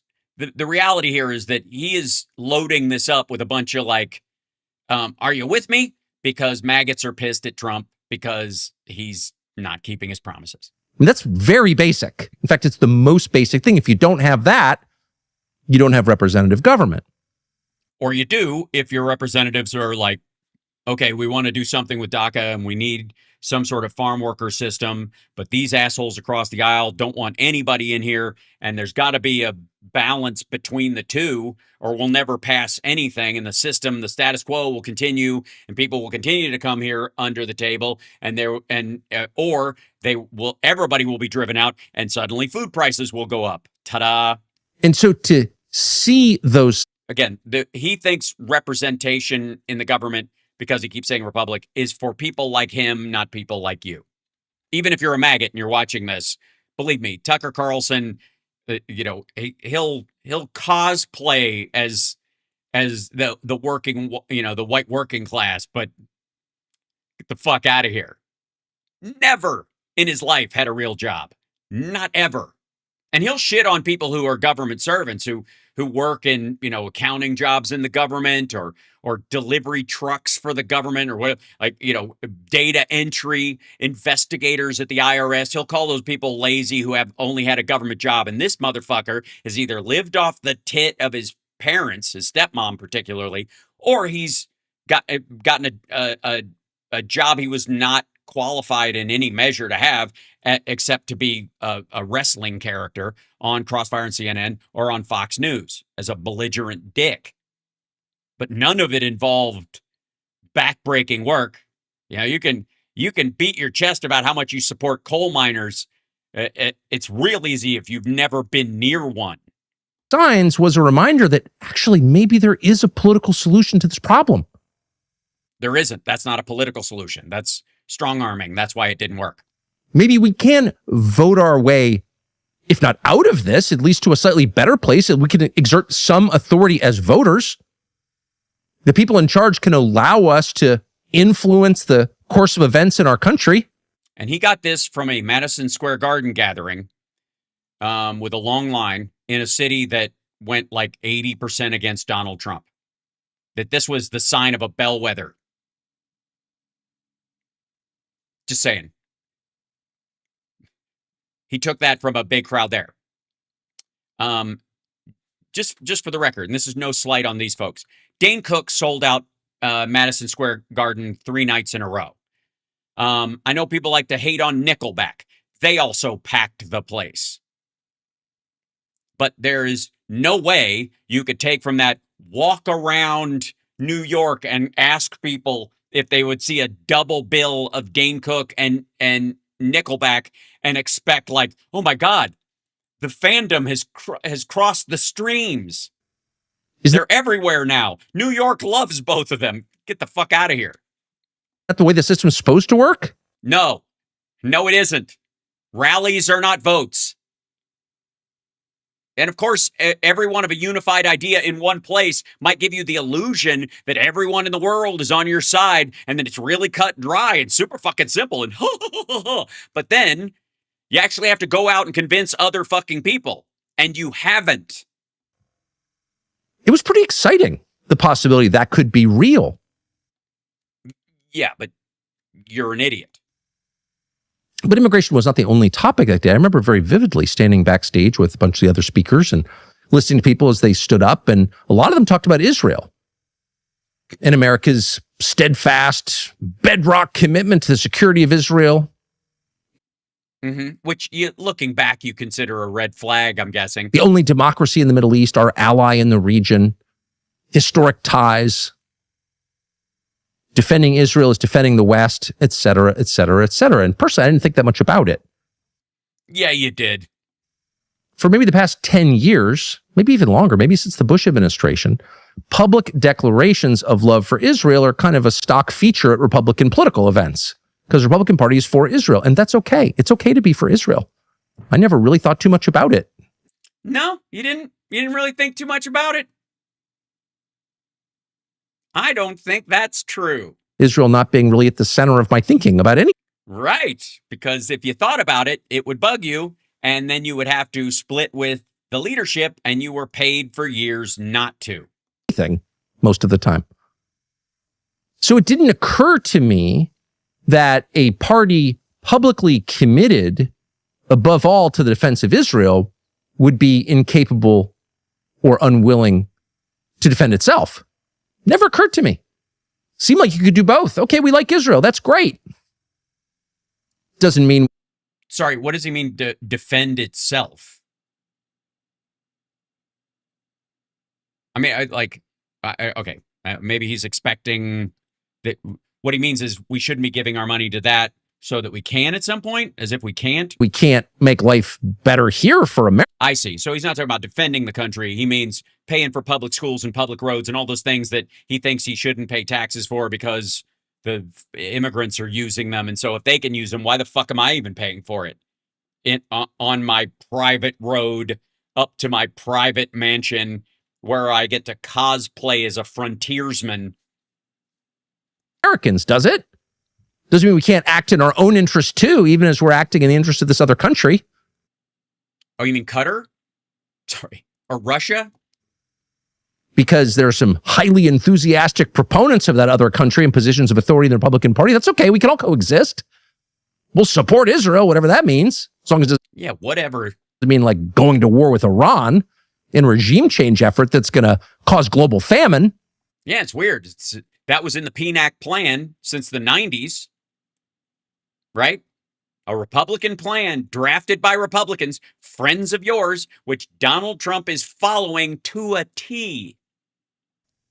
Destroy global energy markets, make America poorer, wreck the U.S. dollar, cause hyperinflation. As long as we don't do that, totally fine. I want to support Israel. Yeah, but I mean, Trump hired George Soros's protege. And Soros made his money shorting the pound. Don't get me wrong, but Trump is making money off this damage. That's the point. Right. You're into that. I'm into model trains. Next guy's into golf. We all have our obsessions. Yeah, that's the terrible analogy. Israel. It's okay. But they're not mutually exclusive. Sorry, you're into model trains? You're a grown man, right? I'm not watching someone talk through a filter. But it turns out they may be mutually exclusive. It turns Israel and model trains. out that maybe Jesus Who knew? was right. You can't serve two masters. Maybe Jesus was right. Tucker Carlson. You can only have one because you will always wind up. Wait, maybe model trains. I don't know. It might be his accent. He might have said trans. It might just be, and again, I'm not here to yuck anybody's yum. You know how he gets when he's at a truck stop after dark. Loving one and hating the other. Maybe that's not just a theological concept. It's a hard and true fact of human nature. You can only have one core loyalty. Right, but nobody's saying it has to be a core loyalty. You know, like, again, it's sort of been, at least heretofore, a walk and chew gum kind of thing when it comes to Israel. It's just that when Trump got in, he just saw his butter on the other side of the bread, as it were, and there's too much money to be made making Trump Plaza Gaza. And to all others, you will have not just indifference, but maybe contempt. And that's becoming very, very obvious a year and a half after that Madison Square Garden rally. Is it? Where not only have we not witnessed mass deportations or the... No, Mad Mac just said Tucker is a lot lizard. No, lot lizards work for a living. They charge money. He just does this because he's got some free time and his wife's asleep and Ambien's a hell of a drug. I like wood. So Deeper and longer. Completion of the wall or even the substantial construction of the wall, we've witnessed a continuation of hundreds of thousands of H-1B visa workers. there you go. There it is. The Elon Musking of the, we got to get all these illegals out of here so that Elon Musk can run his H-1B visa scam so he can force all of his programmers to work long, shitty hours and stuff. And the minute they balk about it, he can have their visa revoked. Coming here, mostly from India, 70% from India, mostly into tech jobs. At exactly the moment when the same people advocating for those H-1B visas are warning us, straight up warning us, that entire sectors of our economy are about to go away thanks to AI. Oh, that was Megyn Kelly's big fear today, too. They hit the panic button. It was the 4 models that came out this month that I was talking about on Friday AI this morning. Check it out. That this is really the last moment that your kid with a degree in computer science or programming is be able to find a job. Because they are now telling us, as of today, that 50% at least, maybe more, of all American jobs will be affected. All right. Affected just means you're using it. That doesn't mean you're going to get fucking fired. 11.7%. I did these numbers this fucking morning, you lazy prick.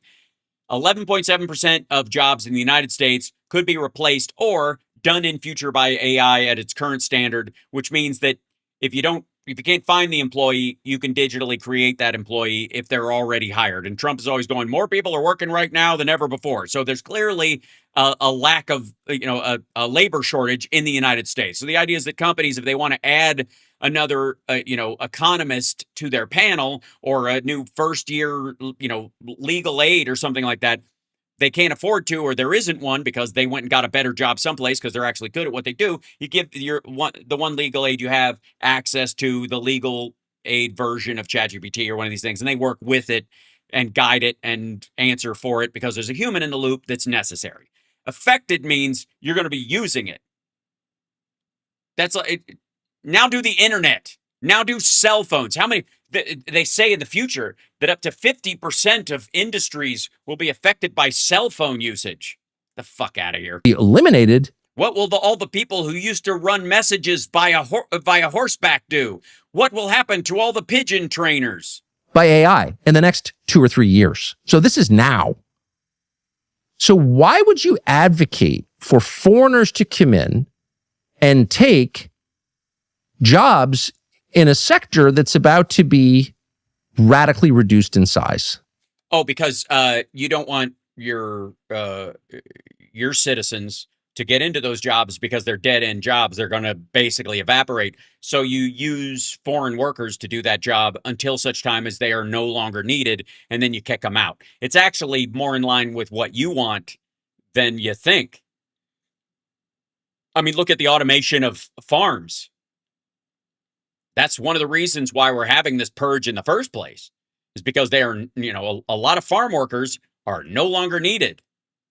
Once the automation of pickers really is the main one, that's the high hanging fruit, I guess, of the whole thing. Once that is covered, we're not going to need any immigration for those jobs ever again. This is actually, both of these plans actually are more in line with his jingoistic bigotry than he has any idea. In other words, there are fewer jobs, but you're giving hundreds of thousands of them to foreign nationals? Why would you do that? Because they're dead-end jobs. Why would you have any immigration at all into a country that's about to lose 50% of its high-paying jobs? Well, of course, you're stupid. So they're not about to lose 50% of their high-paying jobs. 58% of the jobs in the country will be affected by AI. Or you know what? That's not even what he's looking at. God damn it. Why do I have to redo fucking what we said together. Let me show you one of the graphics I made this morning, if I may, ladies and gentlemen who are wonderful. Let me see, where is it? Because I organized it and that was a mistake. There we go. Friday night, and then we go back to, I think it was in the pictures folder because I put these little. Is it this guy? Yeah, there we go. Now, remember that number, 58%. Where did he get the 58% number, ladies and gentlemen? Where did Tuckums get the 58% number? 58% of jobs are going to get lost. 58%. Very important number. 58%, right? That's what he said. 58%. Where did he get this from? Okay. From the MIT study that I cited this morning on Friday Eye, and also he is stupid, which, if I may, is right here. This little graphic I made. Remember this morning? Yeah, you're welcome. I know a bunch of you don't watch Friday Eye. You should. It's kind of important. I'm trying to help out. But if you'll notice right here, this is part of the graphic. 11.7% of the U.S. labor market, as it says right here, are in danger. These are jobs that can be done with AI currently. Does not mean they're going away. It just means it can do those jobs. So it can either double your workforce, you can keep the same amount of employees, but double your productivity and your output, because those people who know how to do that job can get a coworker that's digital, that doesn't eat and doesn't need money. So you can actually give your employees a raise, technically, for using this, and it costs you less than hiring another person. That's 11.7. That's the actual number. Even that number is not the people that will get fired or whatever, no matter what fucking crystal ball says. Then that's $1.2 trillion in wages. That does not mean that it's going to take $1.2 trillion in wages out of the economy. It could mean that some of it goes away, half of it goes away, and the other half of it goes up by a third or whatever. So there's a diminishment, but it's not for the people who keep their jobs. All right. Now, 58% of small businesses. They did a study. They asked small business operators how you feel about it, and overall they have optimism about it in general. 93% of small businesses expect to use AI in their business in the future. 58% use it right now. That's what he's talking about. That's where he got that number, the 58%. From the MIT study that says 58% of small businesses use AI. It doesn't mean they're firing their people. It doesn't mean that their jobs are going to be given away to foreigners or any of that shit. It's exactly where he got that number from. Just like, do I have to do everybody's fucking homework? Son of a bitch. Why would you do that? I don't know. I don't know, Tuckums. Why would anybody go to a fucking truck stop after midnight and tell their wife they went for a walk and say they have no idea where they got the scratches on their back? It must have been a demon that attacked them. Oh, hello there. Why would you do that? Oh, hello there. All right. Again, because these are temporary jobs, you don't expect. It's like, why wouldn't, if you know people need jobs, why wouldn't you encourage people to go into fruit picking? Same thing. Because you are planning to automate those jobs out of existence. You certainly wouldn't do that if you love that country. In fact, that's the last thing you would do. Nah, it's probably the 7th. If you were in charge of a country and you sincerely believe that 50% of white-collar jobs were going to disappear, yeah, that's not what that says at all. Or change in some unspecified way. Well, I guess that's a big part of it, the change in some unspecified way. And largely that's because it depends on the job and the person. Meaning begin to disappear. How many people would you import into your labor market? Well, 0. Not one. Not a single one. Mm-hmm. You would want a much tighter labor market because the value of labor is about to plummet. Well, and also labor is already at a premium. We don't have anywhere near the workers we need right now. And that means that millions of Americans will be left with not enough or nothing at all to do. because they do all the busy work that Tucker Carlson enjoys watching them do and talking about them while they do it. And that will be terrible for them because people without work are volatile, unhappy people. They're people without. That's okay. So he who was born with a silver spoon up his ass is worried that the blue collar rabble will rise up and go after the people like him who never earned $1 in their life and have been sitting on a pile of money since they were a fucking toddler. A purpose.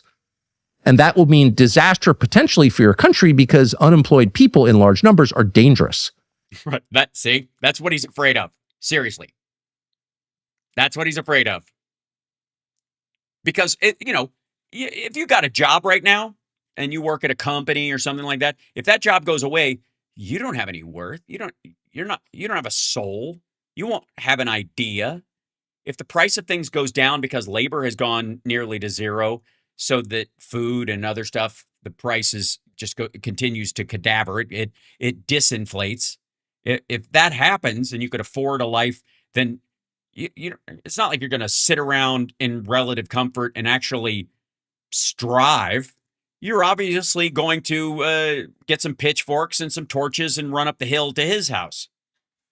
And that's why the last time this happened, the president of the United States at the time, Franklin Delano Roosevelt, whatever his faults, manifold, decided to mobilize unemployed men in the Civilian Conservation Corps in the largest peacetime mobilization in world history. And you know who? Right, which is Trump would be doing or even talking about doing if he gave a shit, which he doesn't. Led that mobilization? General Douglas MacArthur, later famous for many other reasons in the Philippines and in Japan. He put a general in charge of putting America's unemployed men to work. Right. That's basically what we're looking at as this happens. Do you think he did it 2 years before the problem showed up? Then in the course of that work, they basically rebuilt the national parks and built the GW Parkway through downtown DC and actually did a lot of pretty amazing work to the country. Which, by the way, Republicans have been trying to undo ever since. His infrastructure, much of which still stands. So he both avoided domestic unrest, maybe even a revolution, and he improved the country in the process. It's not an endorsement of all of his policies. In some ways, a truly horrible president. Yes, that whole Social Security thing. Got us into World War II for no obvious reason. Whoa! Got us into World War II for no obvious reason. Yeah. Mm-hmm. Yeah, just let that simmer. Et cetera, et cetera. But in this one way, the Roosevelt administration took very Thank you, Austie. You're right. It is the greatest series ever. You're welcome. seriously the problem of having lots of unemployed people. What are our leaders doing about AI right now? Well, they're You don't want them doing anything. They're too stupid. trying to profit from it. Of course, they're trying to make a lot of money from it. Their friends and family and themselves. Right, but they're not going to. Last big boom time before the casino shuts down. Which, if Trump is running the casino, it's going to shut down. That's the first thing they're doing. The second thing they're doing is scaring the crap out of the rest of us about the effects of it. Not even making any effort at all to sell it as a positive good for the average person. AI is coming. It's going to be difficult, but trust me, it's going to be awesome because here's why. There's almost none of that.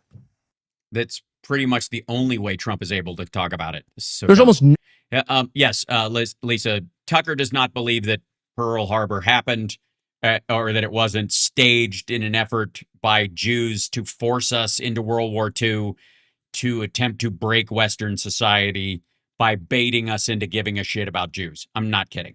no effort to reassure you that the largest technological change in our lifetimes will be in any From the ashes. I just do other stuff too. way a win for you. In fact, they're telling you right to your face, it's going to be a disaster. Also, who? What are you talking about?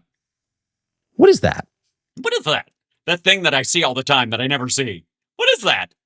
What is that? What are these numbers I quote that are exactly the opposite of what I say they mean? Who is that? Oh, Why are they telling you that?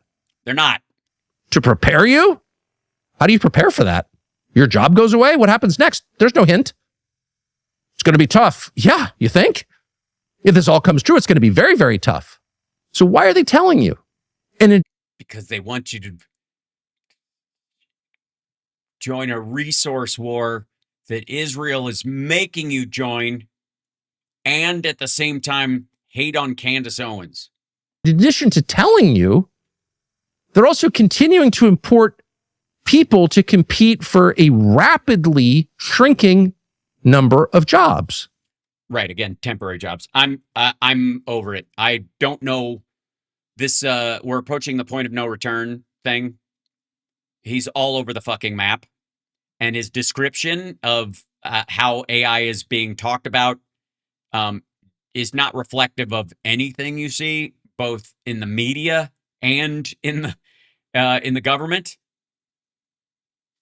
I mean, Trump knows nothing about it. I mean, he's not only is he technologically illiterate, he's also gross, and so and self-congratulating in every turn. So he's going to go, it's amazing, we're way ahead, we're awesome in it, like no one's ever seen. He's just going to use language like that, but he has no idea how any of it works or why. He doesn't process this. He's not looking down the road. He doesn't give a shit about anybody. It's stuff that things only have value if he can aggrandize himself or enrich himself. Everything else can go to hell. And even his message is, it's going to be great. It's going to be great. Well, that's just a middle finger in your face. Watch out. That's a humiliation exercise. Well, I mean, again, I'm not here to yuck anybody's yum. If that's your idea of a good time, be a sharp stick in the eye, I suppose. That's the opposite of trying to comfort you. That's trying to stoke your anxiety. That's trying to make you feel worthless. That's revealing how they really feel about you. That's answering the central question. Well, that's what you said, though. Like, he just said, all right, fuck this. He just sold that idea. He's like, you're going to lose your job. What are you going to do? You don't have any other talents. You don't have any other purpose in your life. If the cost of labor goes to basically zero, what are you going to do? Go camping? Live off the land? Ugh. All right. Megyn Kelly had the same panic today. So there must have been a fucking memo that went out. There had to be. I'll show you a piece of that real quick. But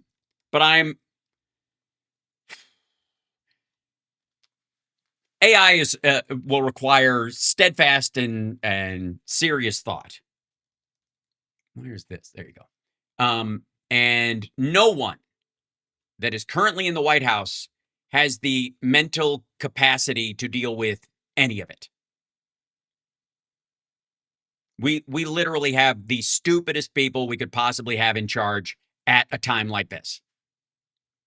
None of them are capable of processing how any of this shit works, what the upsides and the downsides are, any of it.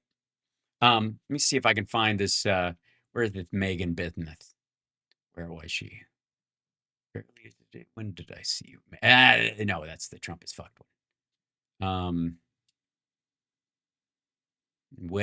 Oh, there it is. Yeah, here you go. So okay.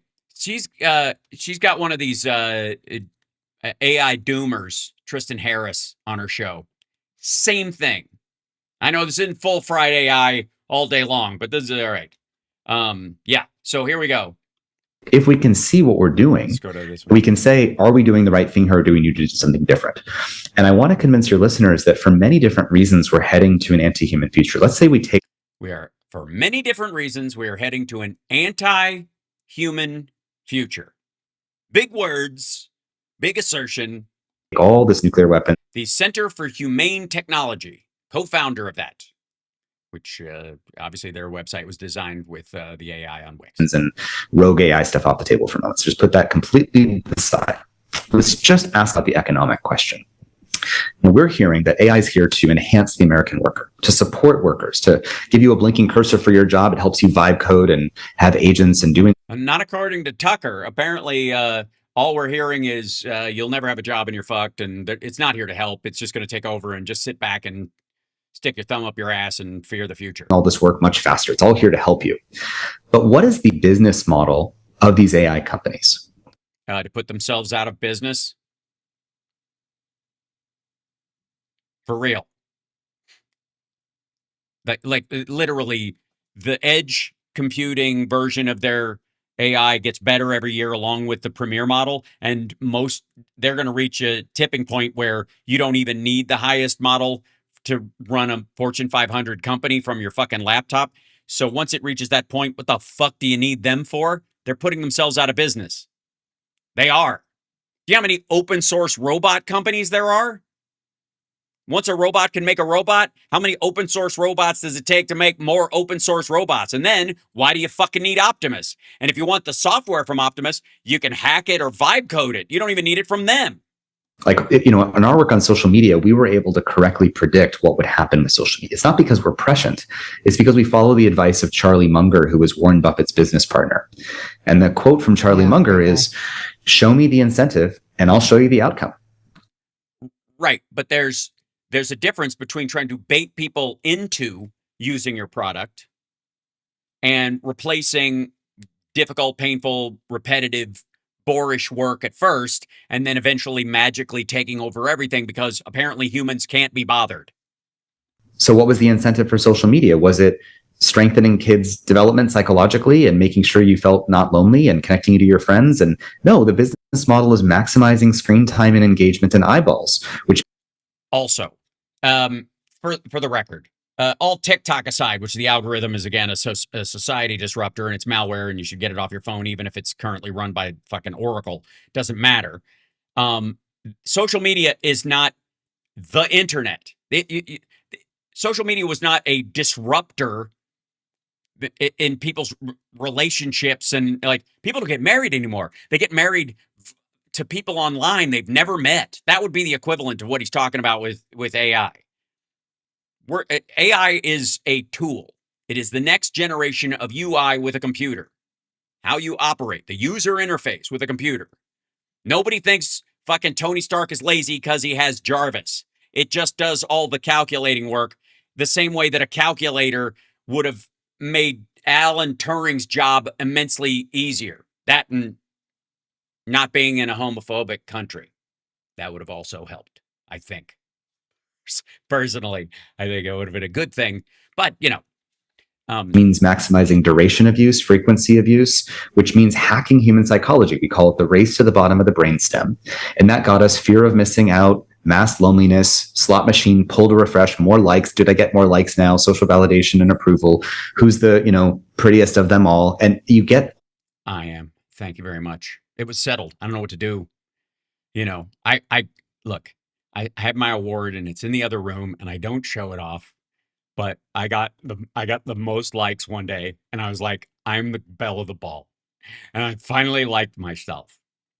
Yeah, we've all just given up on personal relationships and nobody has friendships anymore. We just kind of, we text and sit alone. Nobody all the bowling like alleys have shut. Nobody goes skiing anymore. Like, have you been to a sports stadium lately? All of them are empty. Nobody goes to a game with their friends. All of those design choices. Like, we didn't have to have social media that was designed like that. Well, again, social media is technically, and it's a broad term, is any media you share amongst your social circle. But any piece of software that's driven to make you show up for advertising will be designed to kind of trigger stuff in the same way that a newspaper, if it bleeds, it leads. Nightly news, a fire right out of the gate, a missing child, something awful, and then a cute story at the end if you bothered to stick around. It's no different. And there is a period of bait in where the public is naive to the effects of a particular type of media, and then they catch on after a while. And we have done that by and large. We're still in it. I think we're still coming out of it, but nobody takes fucking trolls seriously the way they did in 2015 or 2012. Get over your fucking self.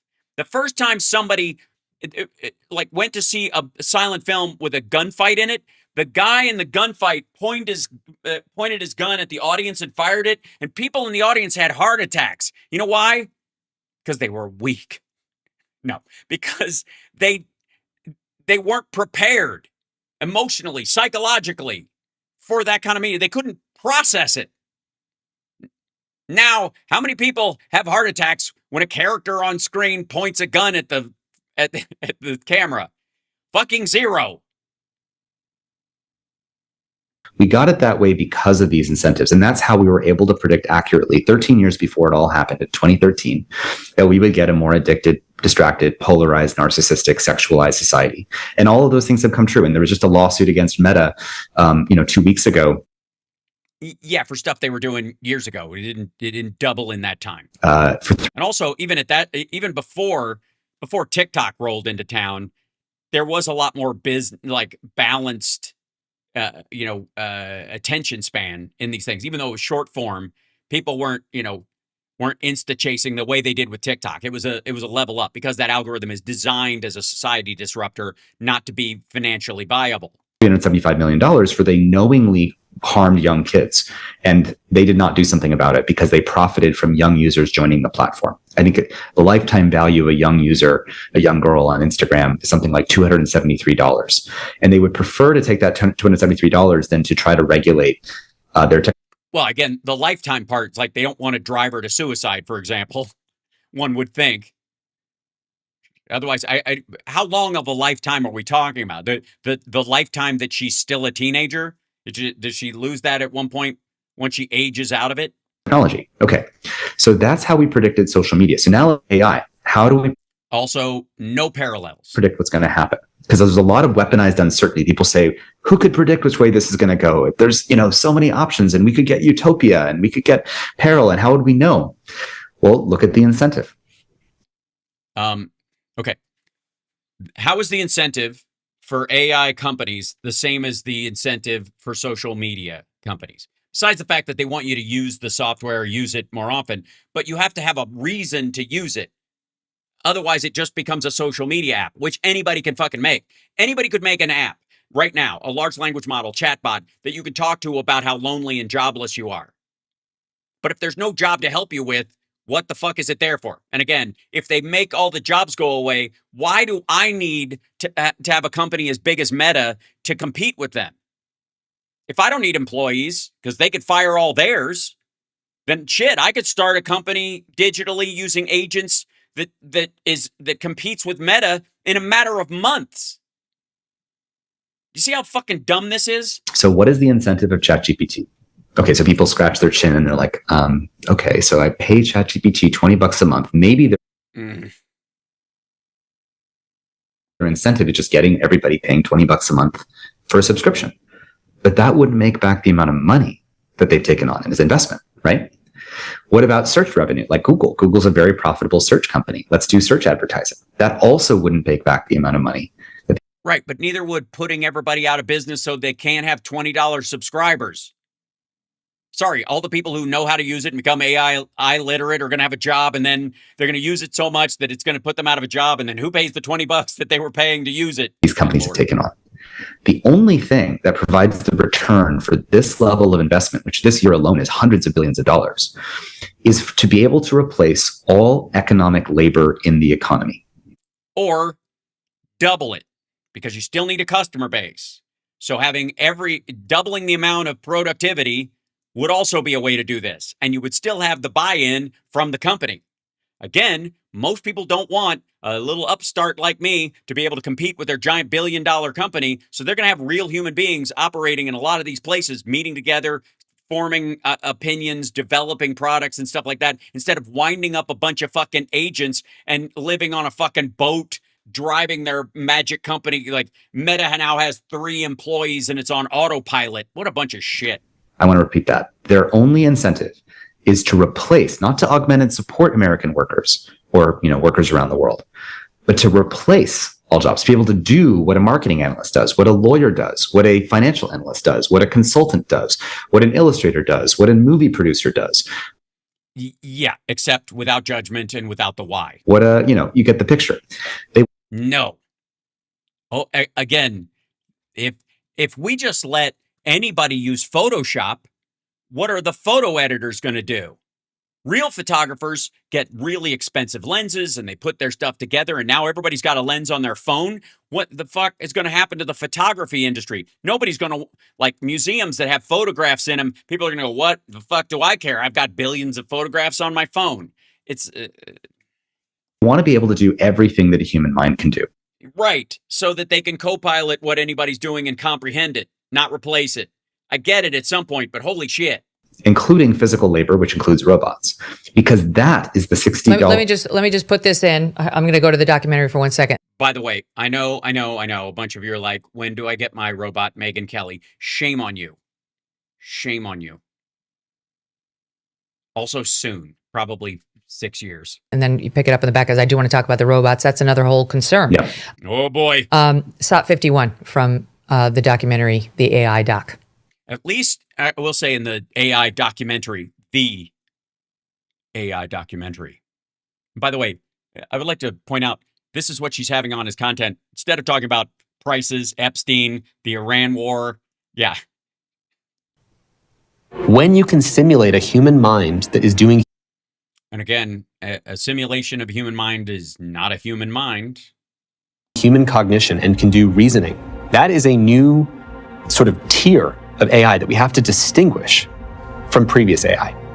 Right, which is basically a chatbot or, autofill on steroids. Yeah, we know. That does not mean their reasoning will be in line or aligned with human wants, and therefore human in the loop. When that happens, by the way, that's when you would hire one of those AGIs instead of Why?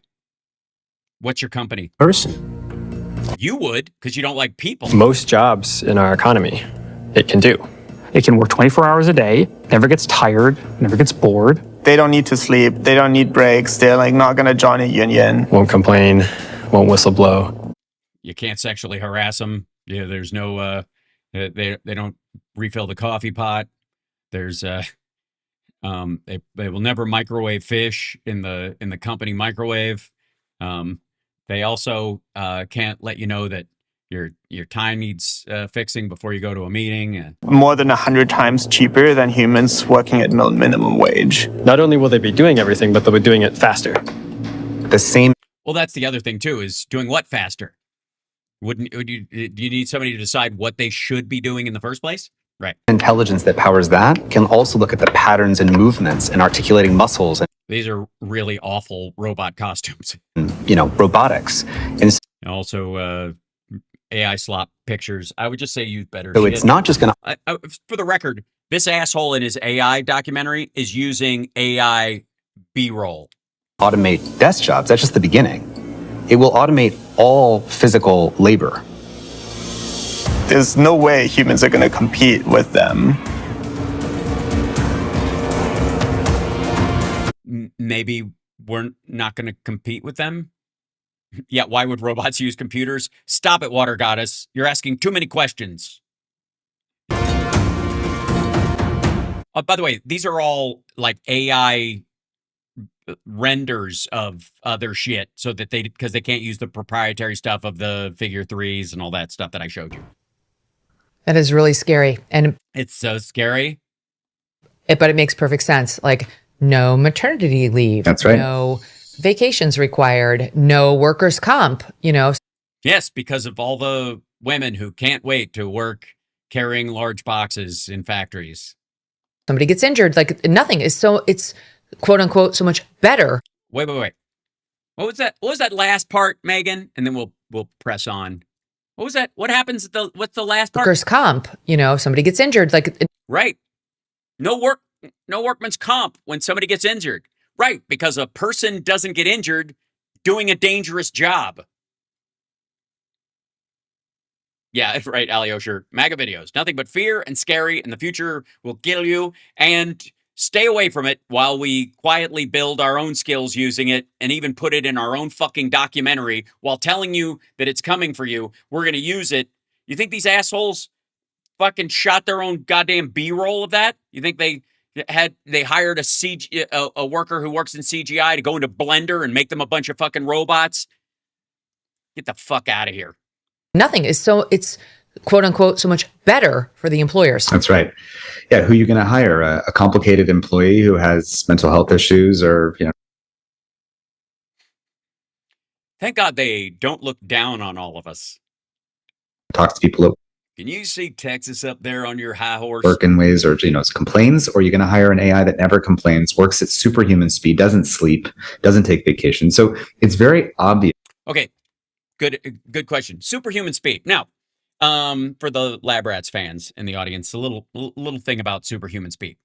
As the de facto science consultant on Lab Rats while we were doing the show, I made the point that Bree, who has super speed on the show, played by Kelly Berglund, who is just wonderful on all measures. She has super speed and she can run really fast. The problem with speed and being able to run really fast is that people can't get out of your way really fast.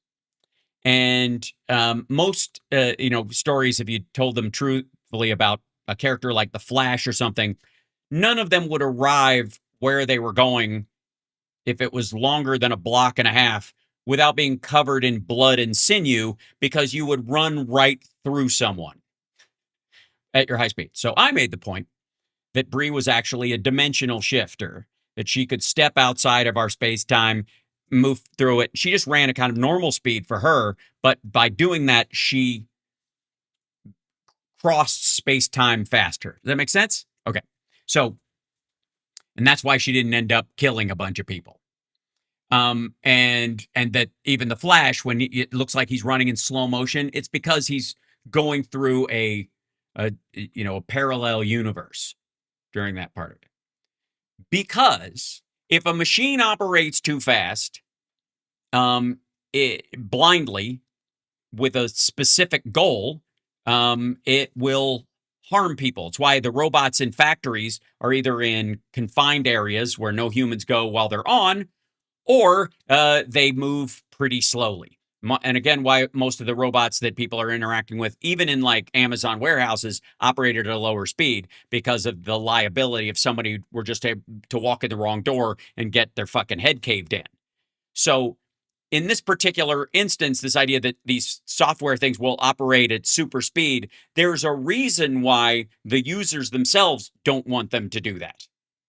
And if they're just cranking out fucking, here's 3,000 posts you can do over the next 4 years, I hope your business doesn't change. It's just stupid.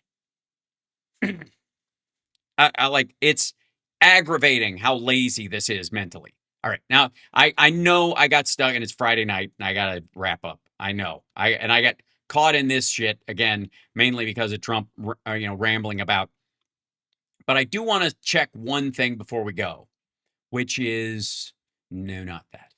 I want to see what this Hodge twins thing was about. So there was a security fail. We already have Greg Kelly, who they barely let talk, but he did a video about how. Oh, here I'll show you.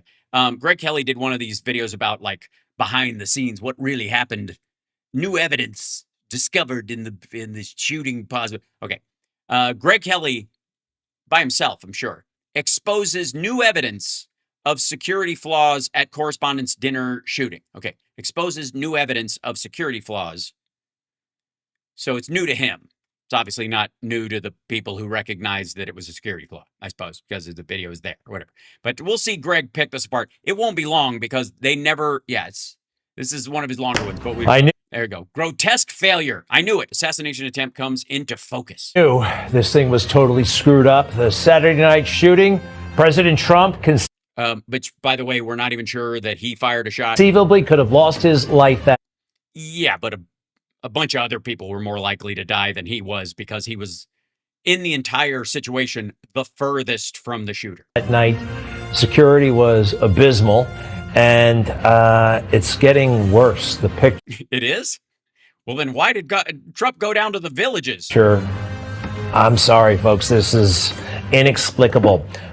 It's explicable. First, I just couldn't stand to see our president on the ground again. Well, he fell down. I mean, that wasn't the goal. By the way, there's no way they said, get down. Oh, wait, get up. Like he fell. They helped him back to his feet. That's exactly what happened. There's no one was going, sir, get down, get down. Oh, no, wait, get up. I was wrong. Again. How many more times are we going to let this agency fail in front of billions of witnesses? Well, I got to say, they technically did not. My mom is texting me. They didn't fail. They got the guy. He never got in the room. I'll tell you, there's something. I mean, the advance team might need to have a talking to, but the guys on the scene actually, and the women on the scene actually did something. Really, really weird. Now, let's start with this. Shortly after that night, right, we received, I think it was later that night, we received this footage.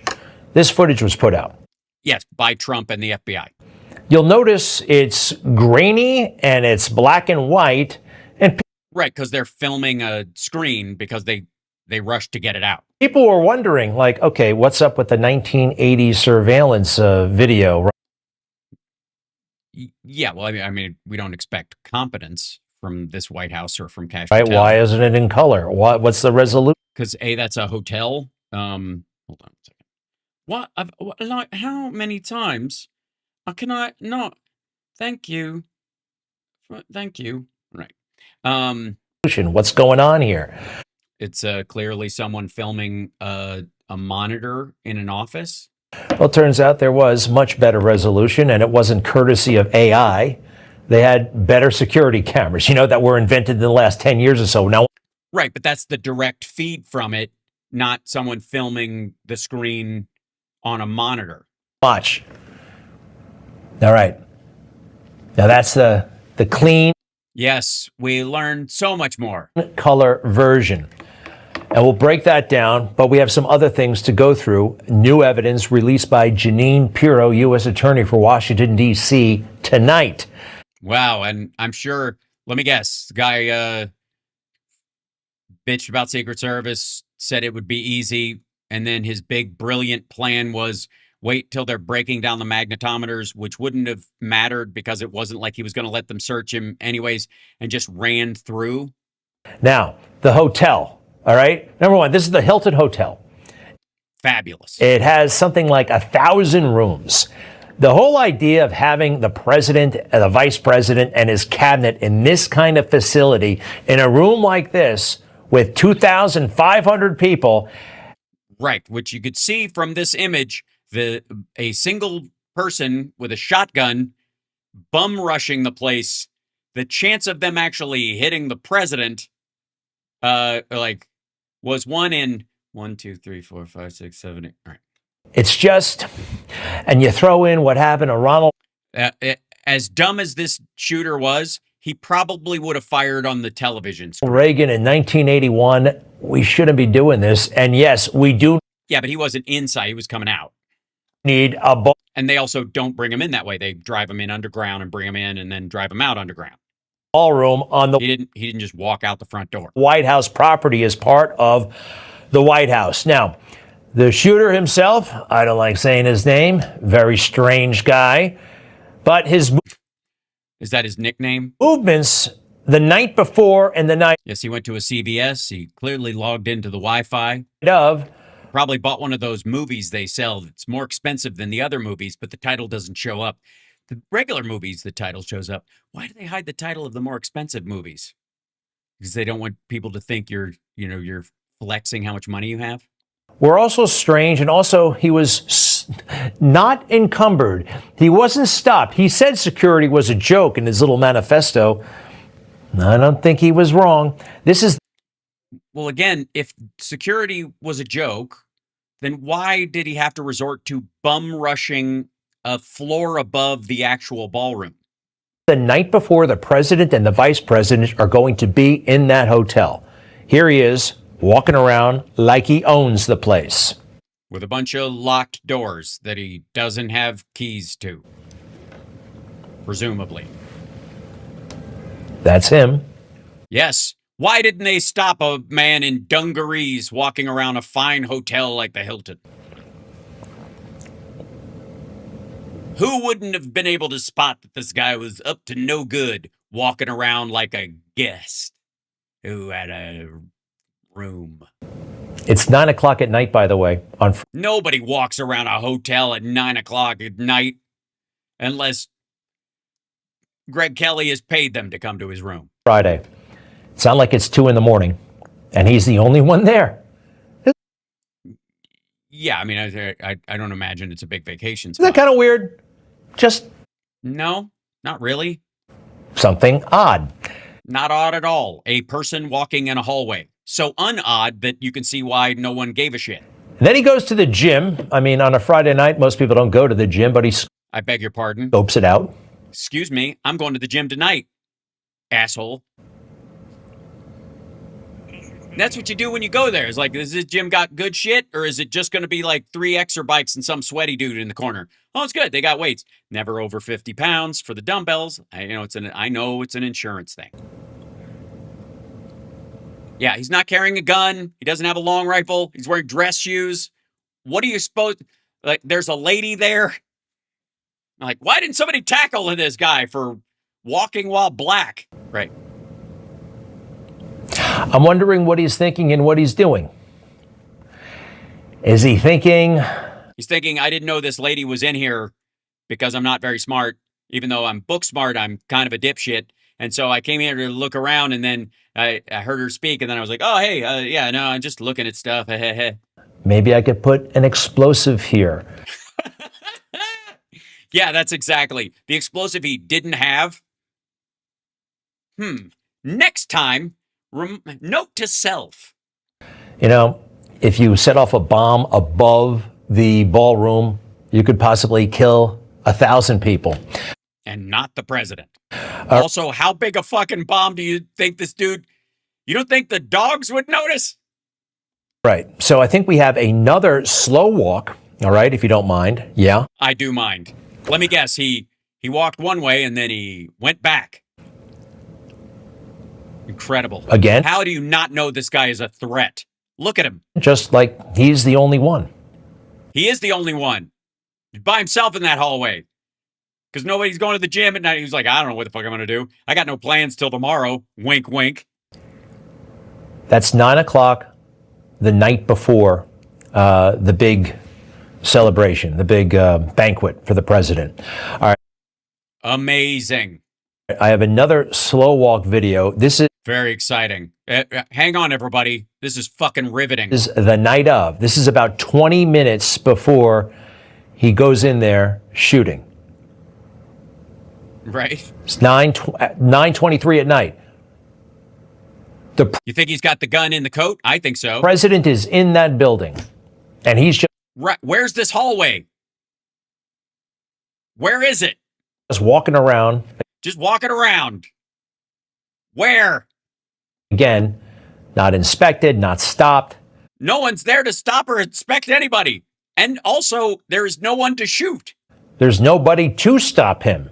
There's nobody for him to attack or pull a gun on. That's weird. No, it's not. There's nobody in that hallway. What's your point? It's really strange. No, where's that hallway? That kind of matters. Now, we're going to use a new clip of video that we zoomed in on, right?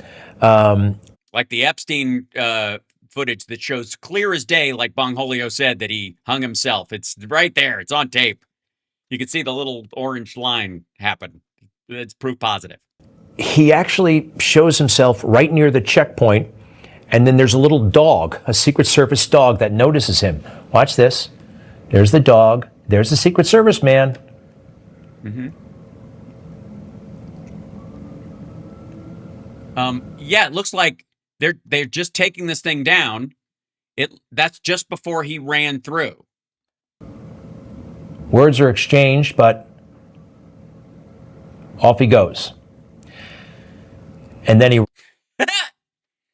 Yeah, brilliant plan. Hey, wait a second.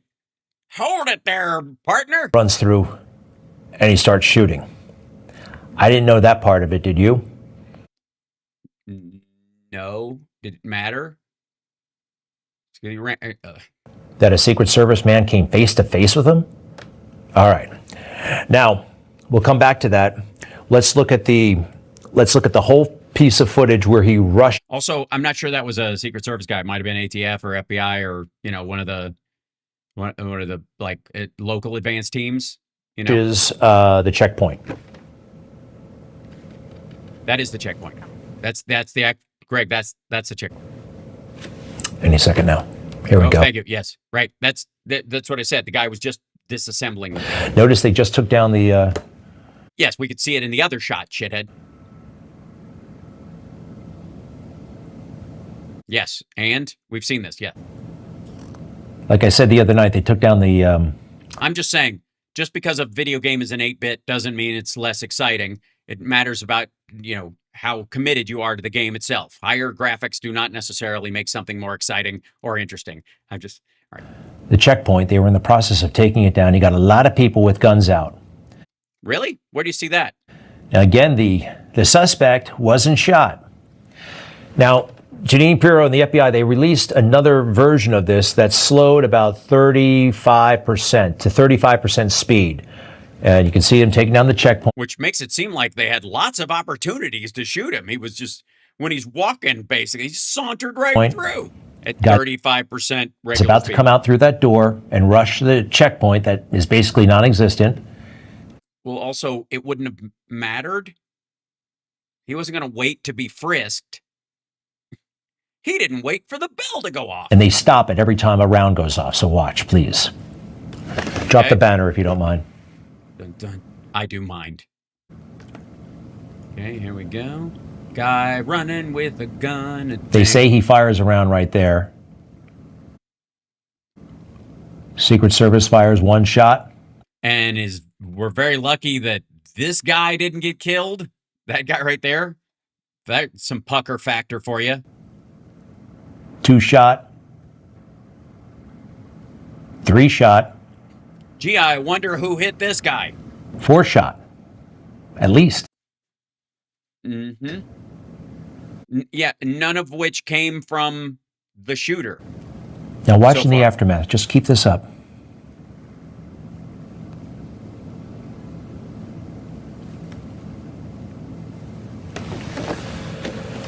So it's very interesting.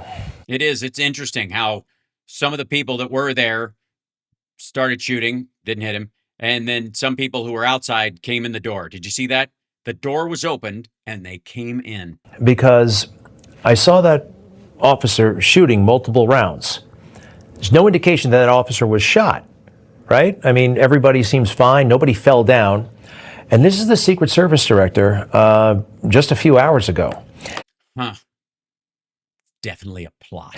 And this is the version he tells of what we just saw. I don't think it's going to add up. He's the male Erica Kirk, I guess. This is how they're going. By the way, I'd like to point out that this is Newsmax, and he's a true blue Trump maggot who's attacking the Secret Service. But back to blue, will you? There are a lot of critics out there. Quite frankly, some of them are former agents that Bongholio? When they did the job, they weren't in the game. If you want to know stuff about the Secret Service, please ask me. I've actually done the job. But I will tell you, that officer, while being shot, was in the process of falling down and was returning gunfire. To be shot at is not a pleasant thing. And to be able to actually return fire in that rate of speed is just remarkable. Also, I thought that was a shotgun that supposedly had buckshot in it. There's no way that the buckshot spread at that direction is just hitting his vest. Okay, it just doesn't kind of correspond with what I just saw. That officer is not in the process of falling down, right? I really don't see that. Now let's watch it again. Mm-hmm. See how they're taking down that checkpoint early? The night isn't even over, and they're wrapping up. Okay, here he comes. Good on this. Because it's a floor above, so they wind him down through other places. Again, this was not right outside the ballroom. This gives the illusion that, by the way, that the ballroom is right here on the same floor.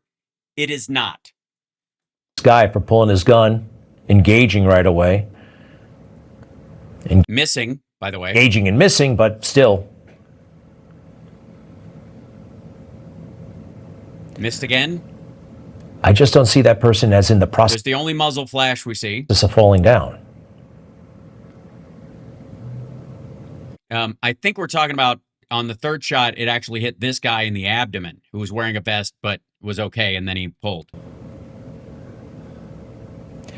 I don't see anybody running to an officer who's down. Do you? Well, even in this particular case, I think the guy would fall back this way or disappear off camera. He might have been down right here in this area over here. There are a lot of things going on here, still processing it. Thanks for that report. Way to be on top of it, shit stain. I hate Greg Kelly. What a moron. Okay, now one last thing that we don't get to see the Hodge twins very often on here, who turned themselves into the conservative twins when they decided to support Donald Trump, and then as soon as they did, their channel went from them talking about drugs and mushroom tips and all that kind of stuff, and became all about having a good show and supporting Donald Trump, and all of a sudden they started selling F-150s. They are giving them away for free. Interesting. It's almost like there's more money in the Trump campaign than what they were doing before. So they released a bunch of video leading up to the attempted assassination of Trump. Yes, riveting. We've seen it on Greg Kelly's show. You guys are so 5 minutes ago. A lot of people saying it's a hoax, and it makes you ask the question: how does he get so close? Well, he wasn't. He didn't really get close, but how does he get in there with a rifle? Well, again, because it broke down or fit in his suitcase, that they didn't have magnetometers for people who checked in days before. They didn't scan people's rooms or go through their bags in the hotel, which I don't think they have the right or the ability to do without probable cause anyways. Think about it. It's in a hotel. Yeah. Right. That's a thing. Yeah, sure. But so, this video shows a lot, and I still don't know how this happened. Yeah. Well, I'm fairly certain he put one foot in front of the other repeatedly while wearing jeans. Here he is walking to the gym, we think. He's talking to somebody. So somebody did ask him, what's up? He stands, there's his knee. He's just off camera. Somebody did talk to him. There's like a station then apparently right here, security-wise. What do you go? It's like ask if the gym was open? And they said, yeah, you can use your gym card. And then so I guess that's the night before. You don't have to guess. The fucking date is on the screen. He's checking out the gym, which is weird. But, I mean, if you're planning to do something crazy the day before, got to get a good workout in. I think he's scoping out the place to see where he can hide or hide certain items to get the job done. That's what I think. Yeah. Or brilliant. Or he could have been trying to walk past one of the doors to see if he could get through one of the doors that leads down to the ballroom, but there was actually a guard there, so his ruse was to go look at the gym because it was that direction. Or he was actually going to use the gym in jeans at a hotel, which I have done before, I have to admit.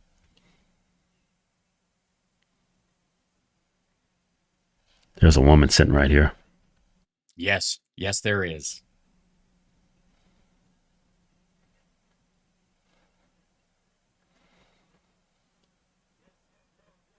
Can I sign up for one of the yoga classes in the morning?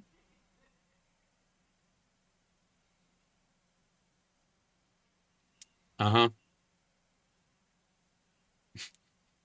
Thank you, because we don't want to have to sit through this. Demi walked around. Let's see. Is this equipment good enough for me?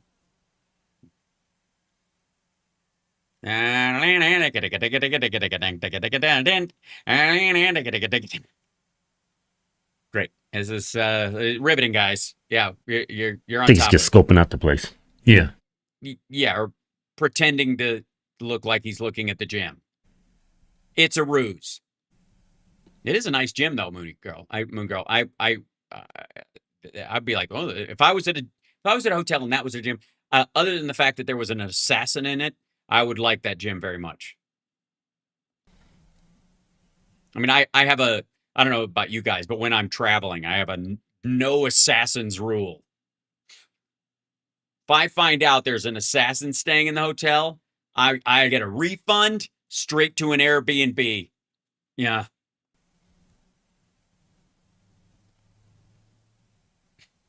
I don't think he's coming back, Gary.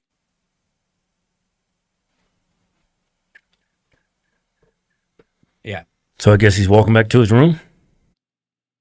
Oh, or that's what he wants you to think.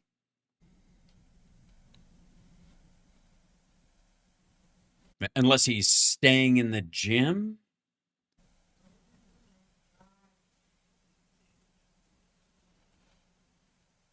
riveting, guys. Yeah, The dude walk like a damn it's you know what I like about this channel? It's the commentary. gigolo. That guy is walking like a gigolo. Well, it's a great way to blend in. You know, if you're in a hotel, you don't want to lumber around like an assassin. You're like, that guy can't be a killer. He looks like that guy's a lover, not a fighter.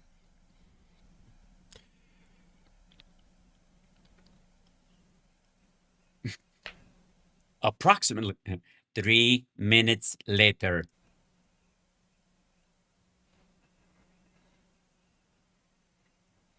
That's the that's the guy he talked to from before.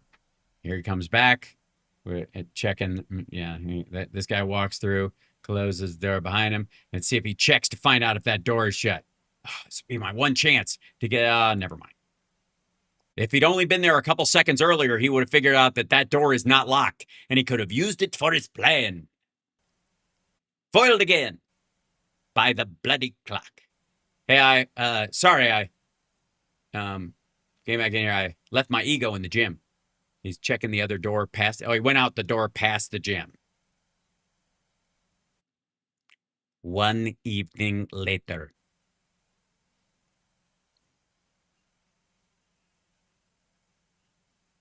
And let me guess, he comes out of that door, which is he now knows is open, and walks past the gym where the lady is not working. It's him walking in. I think this is the next day. He's got a jacket on. Yeah, a trench coat or whatever. Yeah, because he took the stairs down from the room down through that part of the hotel. So he definitely tracked a place next day is Saturday. where he could end up still having to go through the magnetometers. Yeah. Brilliant. We don't have you guys don't have any like music you can play during this? We're like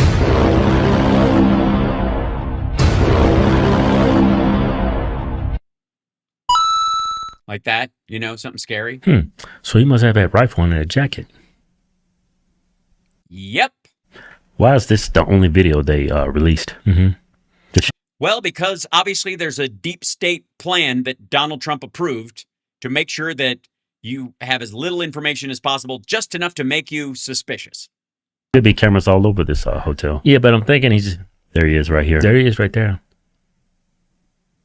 And this dog right here is already on him. Right. He could. It's weird because he's looking at him.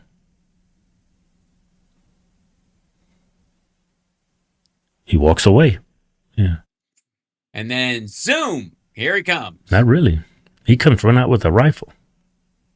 Really? Where'd you see that? This is the kind of commentary you can't find anywhere else. You like and subscribe to the Hodge twins, formerly known as the Hodge twins. This is I mean, my God.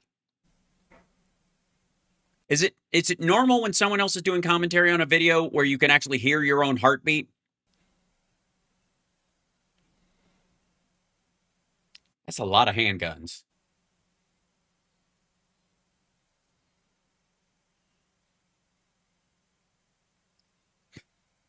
Okay, and this is the stuff that Janine Pirro put out, and okay. Skip past this. Yeah, we saw this part. Survive this. Hold on. I think we've got sound from it, if I'm not mistaken. Where would this be? Yeah. Here you go. Okay, he's going to get off a couple rounds. Watch.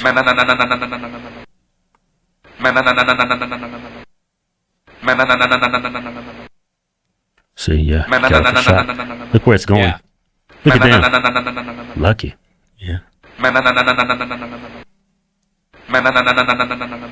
Yeah, so that was there's the real footage. We can rebuild him, even though he wasn't broken. And that was it. Fascinating. Thanks, guys. We learned so much. And like I said, just enough footage to make idiots paranoid. Hey, Hodge twins, you know how you keep an idiot in suspense? I'll tell you tomorrow. Ladies and gentlemen, if I may, You've been great. I'm still Hal Sparks. Like, subscribe, give a thumbs up, support the show. The we got radio in the morning. Otherwise, I'd be here all night. And there is no way Trump digs himself out of the paranoia matrix that he's settled into. Look at I didn't even get to include this one in the thumbnail. Look at Will Kane's thumbnail on this. If you cultivate paranoia, you can't shut it off. It's going to stick with you. Like, these assholes think everything's the fucking Zapruder film, and they now think Trump is a part of the deep state, whether they want to or not. You're not late, Bingo. You showed up just in time for me to finish. So I will see you guys tomorrow for the Hal Sparks radio program, Mega Worldwide. Don't forget, in 2 weeks' time, 2 weeks from tonight, I will be in Cleveland with Nerd Halen. And 2 weeks from tomorrow, I will be in Chicago with Nerd Halen. And 2 weeks from last night, I'll be in Pittsburgh with Nerd Halen. So if you're anywhere near those places, come down and see us. All right, I'm going to let you guys go. Because if I play anything in their AI panic attacks along with this, again, I will pop a stitch. And on that note, let's see. Yeah, let's use this one. Because the end is not quite nigh, but it's nigh nearby, something like that. Thanks to the maggots for showing up. You did us a big favor tonight with the algorithm. Hit that like, share the show, give a thumbs up, give a thumbs down if you didn't like the show, by God. And thank you for the super chats, you guys. Oh my God, Seven Dust, thank you. J.D. Christie, Ralphus, Catherine, Angela, Surrender Monkey, thank you. Nina, Bonnie, thank you. Anthony, Edward Cooley, thank you. Paul Thanos, thank you. And Kathleen, thank you so much. Happy May Day, happy Friday. See you guys tomorrow. Take care of yourselves and take care of somebody else. Scroll in hand, 7 seals, every word cuts and heals.